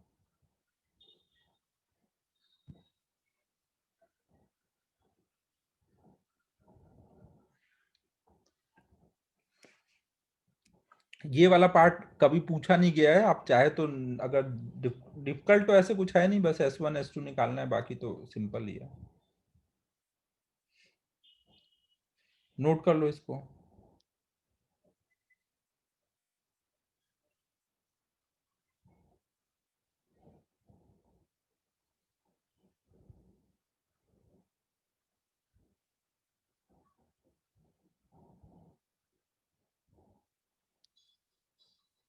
बाय प्रिज्म इसलिए देखो, यहाँ पे एक ये प्रिज्म है और एक ये प्रिज्म है ना, मैंने एक ही कंबाइन करके बना दिया है ना, ये दो ऐसे बाय प्रिज्म रखे हुए हैं।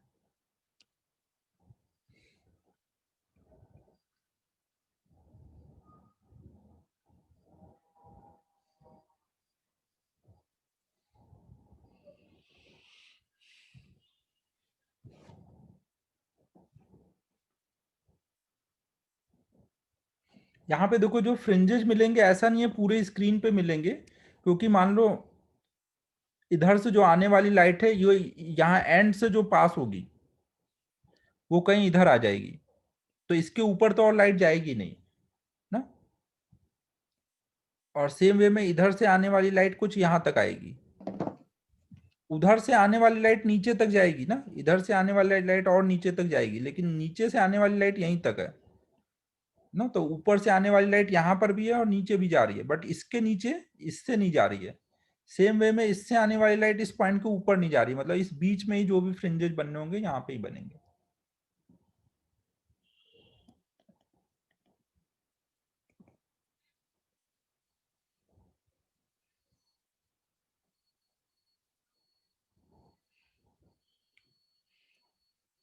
सॉल्व एग्जांपल अपने मॉड्यूल में दिया हुआ है, वो एक बार सॉल्व कर लेना तो एकदम क्लियर हो जाएगा कैसे कैलकुलेशन करनी है।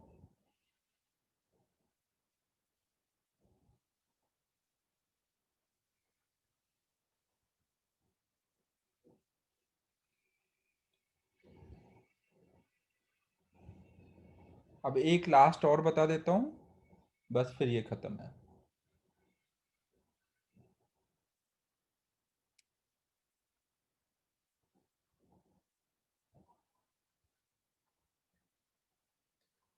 देखो मैं ये बोल रहा हूँ कि जैसे यहाँ पे जो भी लाइट आ रही होंगी ये सब पीछे यहाँ S1 से आती दिखेंगी, इससे लेंस से जो भी क्रॉस हो रही होंगी प्रिज्म से वो S1 से आती दिखेंगी। तो सबसे ऊपर वाली जो लाइट आती दिखेगी यहाँ से ना, ऐसे जो आ रही होगी S1 से, मतलब ऐसे ना, वो कोई एक लिमिट तक ही ऊपर यहाँ तक आ सकती है ना, ऐसे आकर के यहाँ पर। अब इस ये अंदर को घूमनी है ना, ऐसे ऊपर तक नहीं जा सकती है। यहाँ से आने वाली लाइट स्क्रीन पे एक लिमिट तक ही आ पाएगी, तो उसके बीच में ये फ्रिंजेज मिलेंगे।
चलें अगले स्लाइड पर। बाउंस तो नहीं हो रहा है भाई, समझ आ रहा है? हर एक में देखो हम देख रहे हैं कि दो सोर्स कैसे बन जा रहे हैं, एक सोर्स से दो सोर्स कैसे बन जा रहे हैं, उनके बीच का गैप ले ले रहे हैं, फिर बाकी वही है जो पीछे करते तो वही कर देना है। प्रिज्म से ऐसे दो सोर्स बन गए, मिरर में वहां किया, वैसे एक लेंस का और देखना है, उसमें भी ऐसे ही दो सोर्स बन जाएंगे।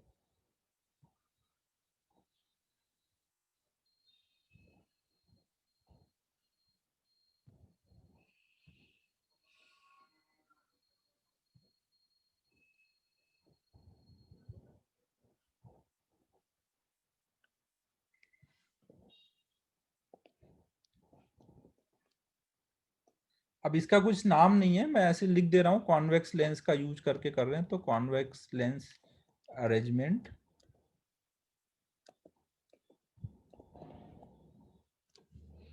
इसमें देखो हम क्या करते हैं, एक कॉन्वेक्स लेंस लेते हैं और उसको दो पार्ट में कट कर देते हैं प्रिंसिपल एक्सिस के पैरेलल उसके, और ये इस लाइन के लॉन्ग यहाँ पे एक सोर्स रख देंगे। तो आपने देखो इस टाइप का प्रॉब्लम पहले किया होगा ना, जब हम ऐसे रख देते हैं तो ये इसकी प्रिंसिपल एक्सिस ऊपर वाले लेंस की ये है, तो अगर ये नीचे को कुछ मान लो h1 हाइट पर है तो इसके अकॉर्डिंग कुछ इधर h1 डैश पे इसकी इमेज बन जाएगी, मतलब यहाँ से आने वाली सब रे यहाँ से आती दिखेंगी। S1 मान लिया उस पहला सोर्स बन गया, और ऐसे ही अगर ये कुछ S2 है तो इधर के साइड में कुछ S2 पर, S2 डैश पर इसकी इमेज जो होगी इस लेंस से कहीं इधर बन जाएगी। तो अब ये दो नए सोर्स हो जाएंगे ना। अब ये आपने ऑप्टिक्स में किया हुआ है, मैं अभी ये नहीं सिखाने जा रहा ना। तो अब हम अगर यहाँ पे आगे स्क्रीन रखी है तो इससे आने वाली लाइट एक तरह से क्या होगा, इन दो से आती हुई दिखेगी, तो यहाँ पे YDSC टाइप होता दिखेगा, ये स्क्रीन रखी है। तो इनके बीच की ये जो डिस्टेंस होगी वो D ले लेंगे,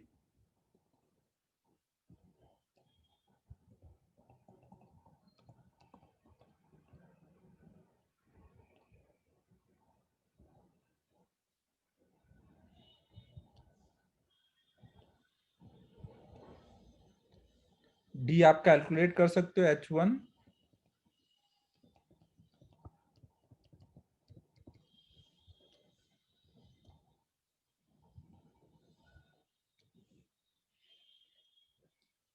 पूरी यहाँ से यहाँ तक की ऐड कर लो, ये कुछ D हो जाएगा,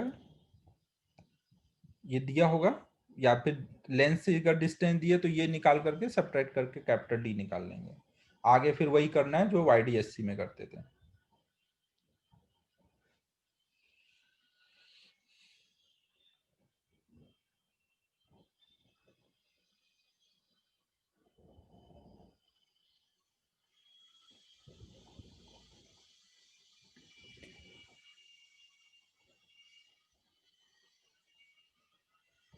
ठीक है, यहां तक हुआ सबको क्लियर? ये नोट कर लो। फिर अब इसमें एक छोटा सा कॉन्सेप्ट और बचा हुआ है, इंटरफेरेंस बाय थिन फिल्म। फिर एडवांस का टॉपिक हो गया इसमें। फिर इसमें मेंस का 2 टॉपिक और रहेगा, वो अब अगली क्लास में हो पाएगा। पोलराइजेशन और डिफ्रैक्शन 2 टॉपिक है, वो मेंस का टॉपिक है।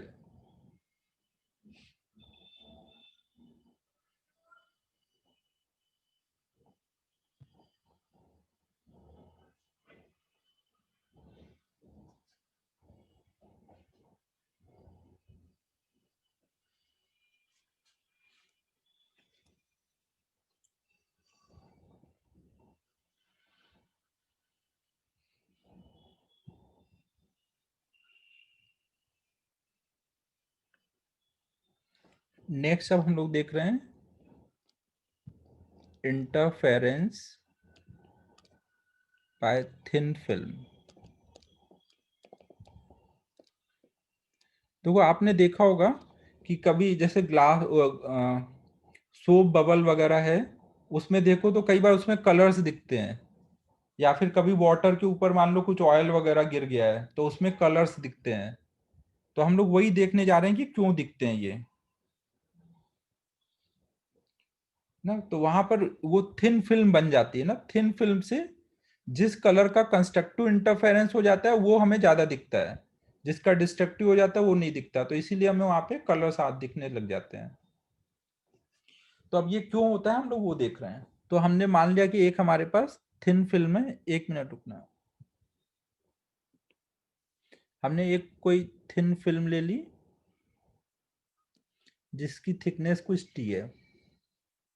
हमने मान लिया इसका रिफ्रैक्टिव इंडेक्स म्यू है। और बाहर दोनों साइड में एयर मान लिया है अभी ना, कुछ भी हो सकता है दोनों साइड मीडियम, अभी हमने मान लिया एयर है। और इस पे नॉर्मली रेज आके गिर रही है ना। अगर नॉर्मल रेज ऐसे आके गिरेंगी तो कुछ पार्ट तो रे का रिफ्लेक्ट हो जाएगा और कुछ पार्ट आगे ट्रांसमिट हो जाएगा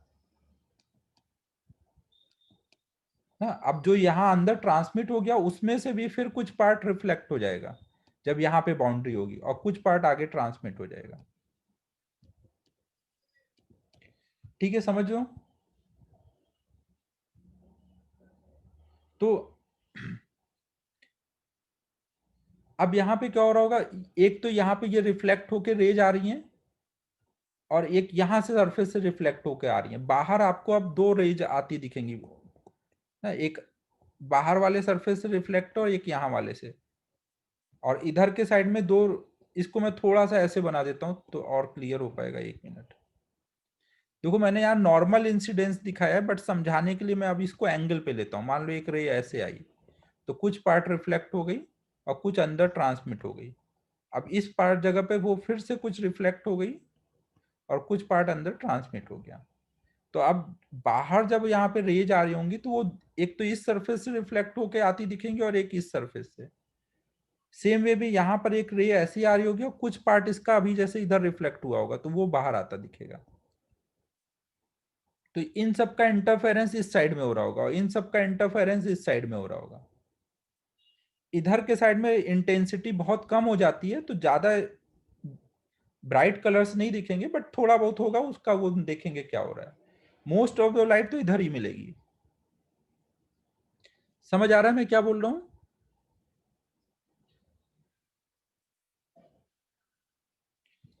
ना। लाइट की रेज इधर से आ रही है, कई सारी रेज आ रही है ना। हमने एक रे को लेकर के डायग्राम बनाया हुआ है। तो कुछ पार्ट रिफ्लेक्ट हो जाएगा, कुछ अंदर चला जाएगा। जहां पे भी मीडियम चेंज होता है हर जगह कुछ पार्ट रिफ्लेक्ट होता है, कुछ ट्रांसमिट होगा ना। ये मान लो ऑयल का एक फिल्म है, ऊपर एयर से रे आई, या वाटर का एक फिल्म मान लो ना, सोप बबल का जैसे वाटर का एक फिल्म होता है। तो कुछ रिफ्लेक्ट होकर के जा रहा है इस सरफेस से, कुछ यहाँ से रिफ्लेक्ट होकर के फिर बाहर आ रहा है। तो अगर इन दोनों का इंटरफेरेंस होगा तो इनमें पार्ट डिफरेंस कहां पर होगा एक्स्ट्रा। अगर हम देखो इसको केवल नॉर्मल इंसिडेंस के लिए हमें सोचना है ना, हर एंगल के लिए हम नहीं सोच रहे हैं। अगर हम केवल नॉर्मल इंसिडेंस के लिए सोचें तो केवल क्या होगा, ये रे अंदर जाएगी और ये आएगी, जाके आई है, तो जो रे जाके आई है वो इधर वाली रे से डबल चल के आई है ना अंदर।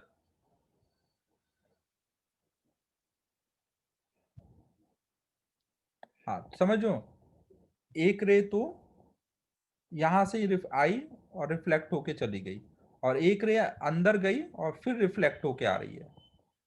तो इन दोनों में जब सुपरपोजिशन होगा तो ये जो पार्ट होगा दूसरी जो अंदर से जाकर के लौट के आई है वो एक्स्ट्रा चल के आई ना। ये कितना एक्स्ट्रा चल के आई, ग्लास में अगर वो टी चल के आई है तो उसको हम एयर में कंपेयर करें, ये एयर में तो इसको भी एयर में करेंगे ना पूरा, तो आप बोलोगे ये 2 म्यू टी एक्स्ट्रा चल के आई है ना। डेल्टा एक्स कितना आ रहा होगा, 2 म्यू टी। अगर हम जिस साइड से रे आ रही है उसी साइड को देख रहे हैं ना, ये हम सेम साइड में देख रहे हैं, इस साइड में जो होगा उसको सेम साइड बोलेंगे, इसको अपोजिट साइड बोलेंगे ना। तो सेम साइड में कितने का पार्ट डिफरेंस आ रहा होगा, 2 म्यू टी का। अब यहाँ पे एक चीज देखो, ये रे यहाँ पे टकरा के गई है तो यहाँ पे पाए का फेज चेंज आया है क्योंकि रेयरर टू डेंसर में टकराया है, और यहाँ डेंसर टू रेयरर है, डेंसर टू रेयरर में अगर टकराया तो कोई पाथ में चेंज आएगा,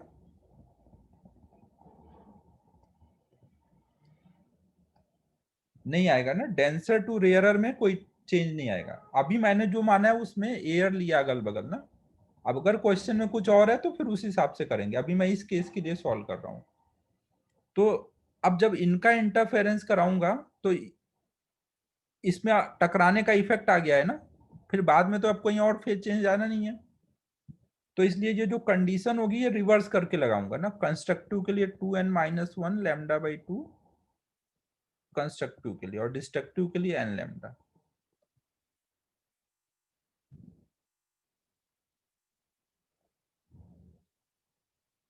कुछ चमक रहा है बच्चों, क्या बोल रहा हूं। जब थिन फिल्म पे ऐसे रे गिरती है तो एक रे ऊपर वाले सरफेस से रिफ्लेक्ट हो जाती है और एक अंदर से जाके फिर आती है। तो जो अंदर से जाके आई वो एक्स्ट्रा चल के आई ना, तो इसलिए 2 म्यू टी का डिफरेंस आ जाएगा। म्यू वाले मीडियम को अगर हम एयर में चेंज करेंगे तो 2 टी जो होगा वो 2 म्यू टी के बराबर होगा, और फिर हम उसको बराबर कर देंगे 2n-1 λ/2 कंस्ट्रक्टिव के लिए और डिस्ट्रक्टिव के लिए। और अगर हम अपोजिट साइड में देखें, इसको हम अपोजिट साइड बोल रहे हैं, जिधर से लाइट आई उसी साइड में सेम साइड है, इसको अपोजिट साइड बोलना है। अगर हम अपोजिट साइड में देखेंगे तो वहां की कंडीशन क्या लिखेंगे,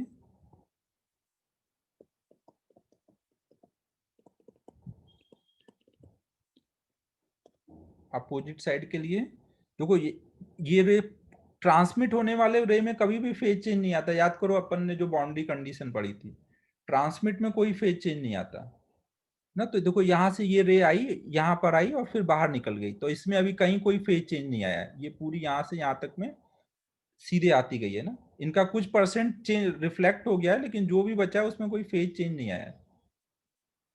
ये समझ लो ना, परसेंटेज कुछ रिफ्लेक्ट हो जाता है इंटेंसिटी का। और जो पार्ट इधर गया वो डेंसर टू रेयरर टकराया है यहाँ पर, डेंसर टू रेयरर, यहाँ पे भी कोई फेज चेंज नहीं आया है ना जब वो इधर को आया और फिर बाहर आ गया, तो इन दोनों में कोई फेज चेंज नहीं आया है। और इन दोनों में कंपेयर करोगे तो ये एक्स्ट्रा चल के आया ना, एक बार गया और आया, 2 म्यू टी एक्स्ट्रा चल के आया है। तो यहाँ अपोजिट साइड के लिए 2 म्यू टी बराबर n लैम्डा करोगे कंस्ट्रक्टिव के लिए, और 2n-1 λ/2 करोगे डिस्ट्रक्टिव के लिए। इधर इंटेंसिटी बहुत कम दिखती है ना, इधर के साइड में इंटेंसिटी ज्यादा दिखती है। तो जिसका भी कंस्ट्रक्टिव इंटरफेरेंस हो जाता है वही कलर हमें दिखने लग जाते हैं ना, तो इसीलिए हमें कुछ कुछ कलर का ये होता है इंटरफेरेंस, तो वही कलर दिखते हैं, तो इसलिए हमें कलरफुल दिखने लग जाती है फिल्म।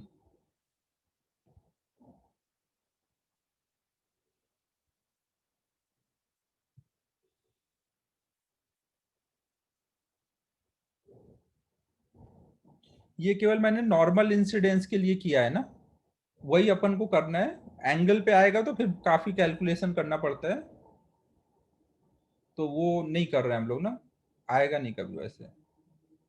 नॉर्मल वाला ही है अपने सिलेबस में। सर वो इंटेंसिटी कम हो रही है तो हम्म। ए ओमेगा तो सेम रहेगा ना, तो एम्पलीट्यूड कम हो रहा है क्या? हाँ, इंटेंसिटी कम हो रही है मतलब एम्पलीट्यूड कम हो रहा है।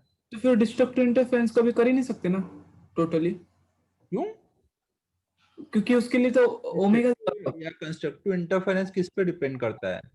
सेम ओमेगा होना चाहिए और फेज डिफरेंस होना चाहिए, एम्पलीट्यूड पे थोड़ी डिपेंड करता हाँ है। डिस्ट्रक्टिव में तो क्या होगा, अगर I1 I2 इक्वल नहीं है तो डिस्ट्रक्टिव पे जीरो नहीं दिखेगा, कुछ कम दिखेगा। हाँ, वही वही वही मतलब पूरा ऐसे डार्क नहीं होगा ना मतलब। फ्लैट नहीं होगा, कम हो जाएगा। ओके सर, समझा। अपोजिट साइड के लिए आप देखो फेज चेंज कब आएगा, जैसे ये रे आई और यहां से टकराई, तो डेंसर टू रेयरर टकराने में कोई फेज चेंज आएगा? यहाँ पर डेंसर टू रेयरर टकरा रही है ना, इधर एयर है और इधर वाटर है। सूजल बताओ भाई, यहाँ पे कोई फेज चेंज नहीं आया, फिर ये रे एक कुछ पार्ट तो निकल गया बाहर, और जो इधर जाके टकराएगा फिर डेंसर टू रेयरर, तो रिफ्लेक्ट होने में कोई फेज चेंज आया?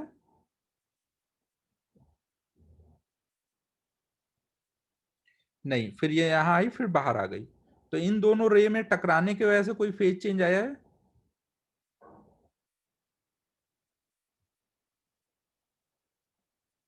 नहीं आ रहा है ना, तो इसका मतलब अब जब ये सब इंटरफेरेंस करेंगे तो केवल कहाँ का डिफरेंस होगा, ये जो पाथ डिफरेंस होगा ना, तो पार्ट डिफरेंस निकाला और कंस्ट्रक्टिव के लिए वो बराबर कर दिया एन लैम्डा, और डिस्ट्रक्टिव के लिए 2n-1 लैम्डा बाई 2।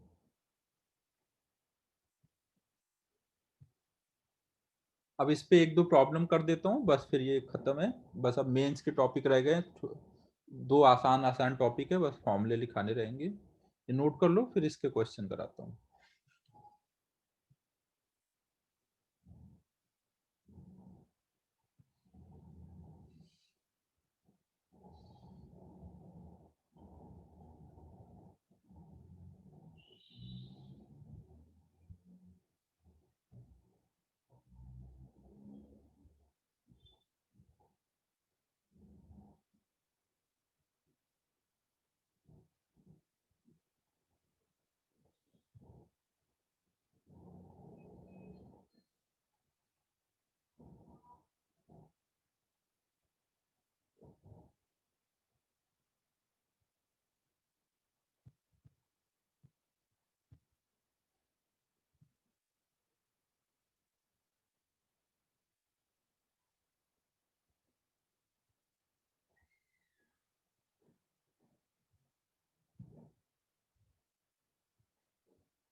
क्वेश्चन देखो ऐसे पूछे जाते हैं ना कि कोई थिन फिल्म पे रेज आके गिर रही है, तो रिफ्लेक्टेड रे में रेड कलर दिखे, उसकी क्या कंडीशन है? तो कोई भी कलर अगर ज्यादा दिखने की बात हो रही है मतलब वो कलर का कंस्ट्रक्टिव इंटरफेरेंस कराना है ना। अगर बोला जाए कि कोई कलर ना दिखे तो मतलब उसका डिस्ट्रक्टिव कराना है। या फिर ऐसे बोले कि ये कलर की लाइट स्ट्रांगली रिफ्लेक्ट हो, अगर स्ट्रांगली रिफ्लेक्ट हो मतलब रिफ्लेक्ट होने के बाद वही दिखनी चाहिए, मतलब उसका कंस्ट्रक्टिव इंटरफेरेंस। कोई भी कलर की लाइट स्ट्रांगली रिफ्लेक्ट हो उसका मतलब सेम साइड में उसका कंस्ट्रक्टिव इंटरफेरेंस कराना रहेगा।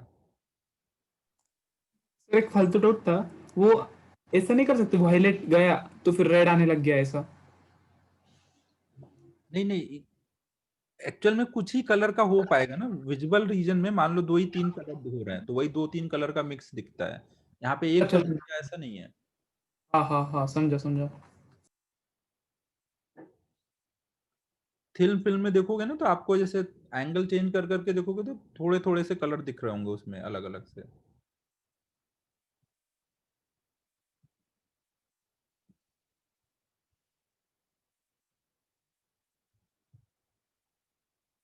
देखो यहाँ पे थिक फिल्म अगर लोगे, अगर हम यहाँ पे थिक फिल्म लेंगे, जैसे ग्लास का थोड़ा सा मोटा जैसे विंडो में लगा रहता है ग्लास ना, उससे कुछ भी नहीं होगा। जब टी की वैल्यू ज्यादा होती है तो जैसे आप कंस्ट्रक्टिव का लेकर के सॉल्व करोगे तो लैम्डा की वैल्यू विजुअल रेंज में सब मिलेंगे, सबका कंस्ट्रक्टिव होता दिखेगा हर एक कलर का। 428, फिर 428.1, 428.2, ऐसे सब लैम्डा मिल रहे होंगे। तो वो फिर सब कलर जब हो जाएंगे कंस्ट्रक्टिव तो वाइट ही दिखेगा फिर। समझो जब ये टी बहुत कम होता है तभी आपको विजुअल में 2 3 कलर का ही कंस्ट्रक्टिव होगा, तब कलरफुल दिखेगा। जैसे पीछे किया था वैसे ही सेम टाइप से होता है। थिन फिल्म से ही इंटरफेरेंस में कलर दिखेगा, थिक से भी होता है बट वो विजुअल नहीं होगा। कुछ चमका मैंने क्या बोला अभी ना, यहाँ से लैम्डा की वैल्यू निकालो और टी की वैल्यू लार्ज होगी तो लैम्डा की बहुत सारी वैल्यू मिलेंगी विजुअल रेंज में जिनका कंस्ट्रक्टिव हो रहा होगा, फिर वो सब मिक्स होके वाइट ही दिखेगा।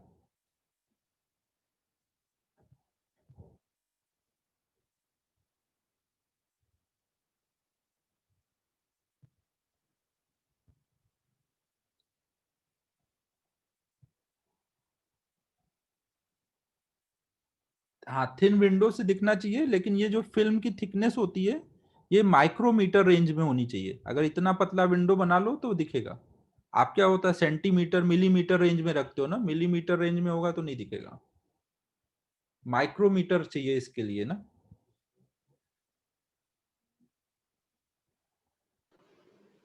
सोप सोल्यूशन की जो फिल्म होती है वो माइक्रोमीटर रेंज में होती है। एक छोटा सा क्वेश्चन कर लो फिर हम लोग होमवर्क करते हैं। छोटा सा क्वेश्चन है तुरंत हो जाएगा, ये टॉपिक कंप्लीट हो जाए। क्वेश्चन देखो क्या है, एक सेकंड में बना देता हूँ। कोई थिन फिल्म है जिसपे वाइट लाइट आके गिर रही है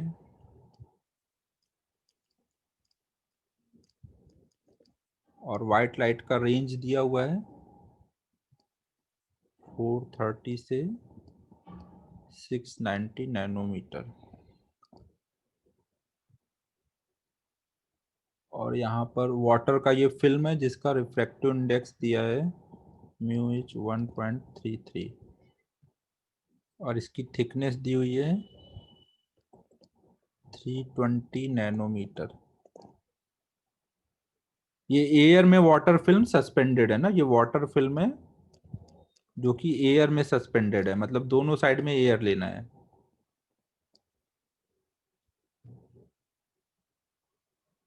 तो हमें बताना है at what wavelength lambda is the light reflected by film brightest to the an observer ना। तो क्वेश्चन है at what wavelength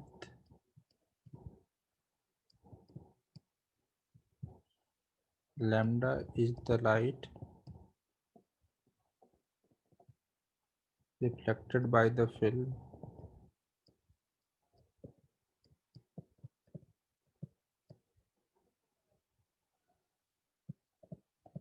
brightest to an observer।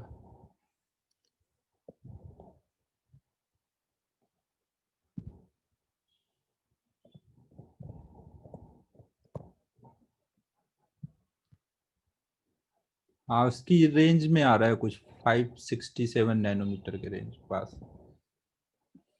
हमें बताना है कि कौन सी कलर वेवलेंथ वाली लाइट रिफ्लेक्ट ब्राइटेस्ट हो रही है, सबसे ज्यादा ब्राइटेस्ट रिफ्लेक्शन मतलब उस कलर का कंस्ट्रक्टिव कराना है। तो हम लोग क्या कर देंगे 2 म्यू टी बराबर 2n-1 लैम्डा बाई 2 कंस्ट्रक्टिव की कंडीशन लिख देंगे ना, रिफ्लेक्शन कराना मतलब सेम साइड की बात हो रही है।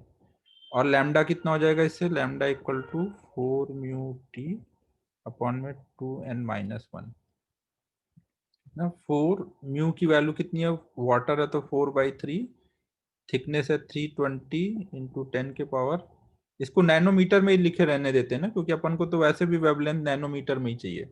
जो टी की यूनिट होगी वही लैम्डा की यूनिट होगी ना, तो इसको टी नैनोमीटर में, तो इसको उसी में लिखे रहने देते हैं, अपॉन में 2n-1। तो ये कितना आ जा रहा है, ये कुछ आ जा रहा है 851 अपॉन में 2n-1। अब n की वैल्यू डालना शुरू करो, n की वैल्यू 1 डालेंगे तो लैम्डा मिलेगा 851 अपॉन में 1, 2 डालेंगे तो 851 अपॉन में 3, फिर 851 अपॉन 5, ऐसे लैम्डा मिलते जाएंगे ना। तो आप देख लो आपके जो रेंज में है, इस रेंज में जो वेवलेंथ है उनमें से ही बताना है ना, क्योंकि आने वाली जो लाइट है वो उसका रेंज दिया है, वो इस वेवलेंथ की लाइट है। तो जब सर वो इंटू टू रहेगा आपका, 851 इंटू टू आएगा। ओके ओके ओके इंटू 2, अब इनको सॉल्व करो तो ये कितना कितना हो जा रहा है, सर वो 3 वाला आता है मतलब सेकंड वाला, सेकेंड 570 ये करीब 5 70 के आसपास। करीब आ रहा है ना, जो इस रेंज में आ रहा होगा ना। और ज्यादा जब ये बढ़ेगा तो ये इससे भी कम हो गया होगा ना। तो हमारा यही वाला लैम्डा जो होगा 570 नैनोमीटर वाला, ये स्ट्रांगली रिफ्लेक्ट हो रहा है। ठीक है, कुछ भी नहीं है ज्यादा, बस कंडीशन याद रखो, जो बोला जाए उस हिसाब से सॉल्व कर दो। ये ध्यान रखना, अगर कभी कई बार क्या होता है, इधर रेयरर है इधर डेंसर, और इसके नीचे और ज्यादा डेंसर मीडियम है। मान लो कोई ये मेटल के ऊपर ये वाटर की फिल्म है पतली सी, हाँ म्यू 1.33 है, वही लिखा है 4/3 मतलब 1.33 हुआ ना।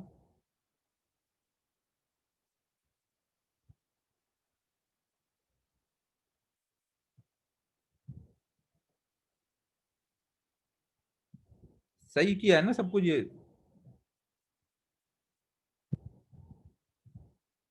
सही है सही है ना। अगर मान लो इसके नीचे और कोई डेंसर मीडियम होगा, तो फिर यहाँ पे फेज चेंज का इफेक्ट लोगे ना, जब वापस टकरा के जा रही होगी, तो दोनों जगह टकरा गई तो इफेक्ट एक तरह से कैंसिल हो जाएगा एक दूसरे में ना। ये नहीं कि मैंने जो लिखाया वही लेके कर रहे हो ना, मैंने सोचने का तरीका बताया ना, कुछ भी चेंज हो तो आप उस हिसाब से कर लो एडजस्ट।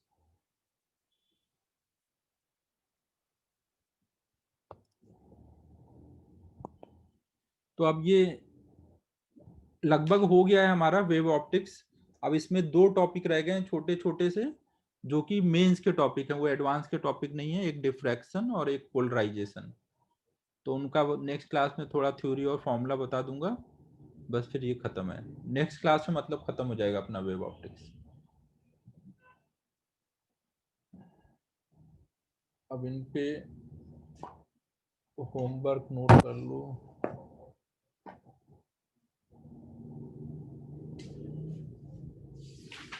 इन टेक्स्ट 1-2 तक के सारे एग्जाम्पल और इलुस्ट्रेशन 12 तक सारे एग्जाम्पल जो भी अभी अगर रह गए हैं तो इलुस्ट्रेशन अप टू 12 के पहले कुछ दिए हैं, कुछ बचे होंगे, सब कर लेना। और इन टेक्स्ट 2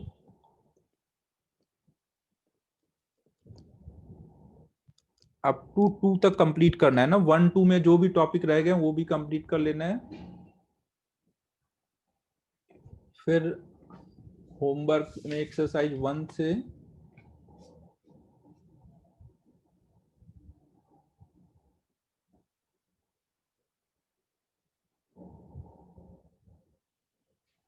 एक्सरसाइज 1 नेक्स्ट क्लास में पहले हम लोग डाउट डिस्कस करेंगे, फिर आगे पढ़ाऊंगा ना 1 से 36 तक।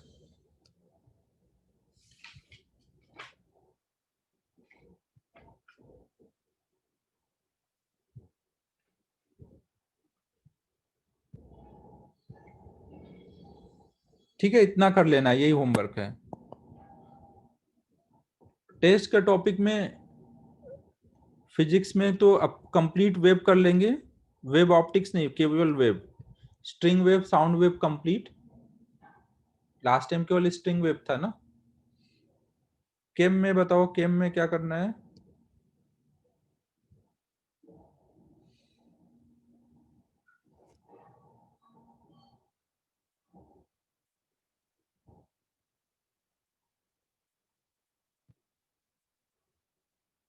पी ब्लॉक,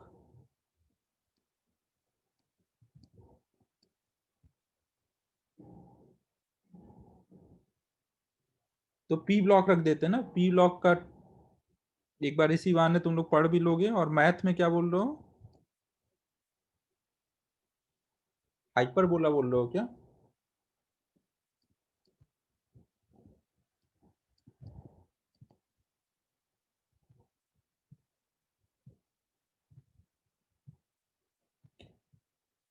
हाँ आर्यन समझ गया, डिफरेंस कांस्टेंट वाला।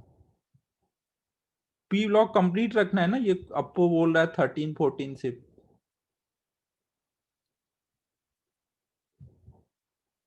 सब वही बोल रहे हो, 13 14। पी ब्लॉक, ये 13 और 14 ये ग्रुप है ना।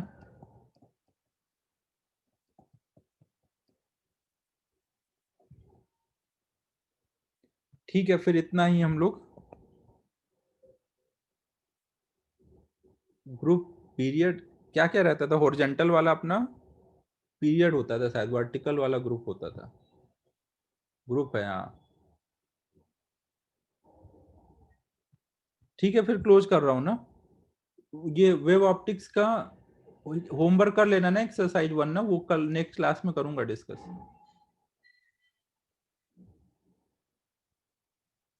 ठीक है बच्चों, बाय बाय।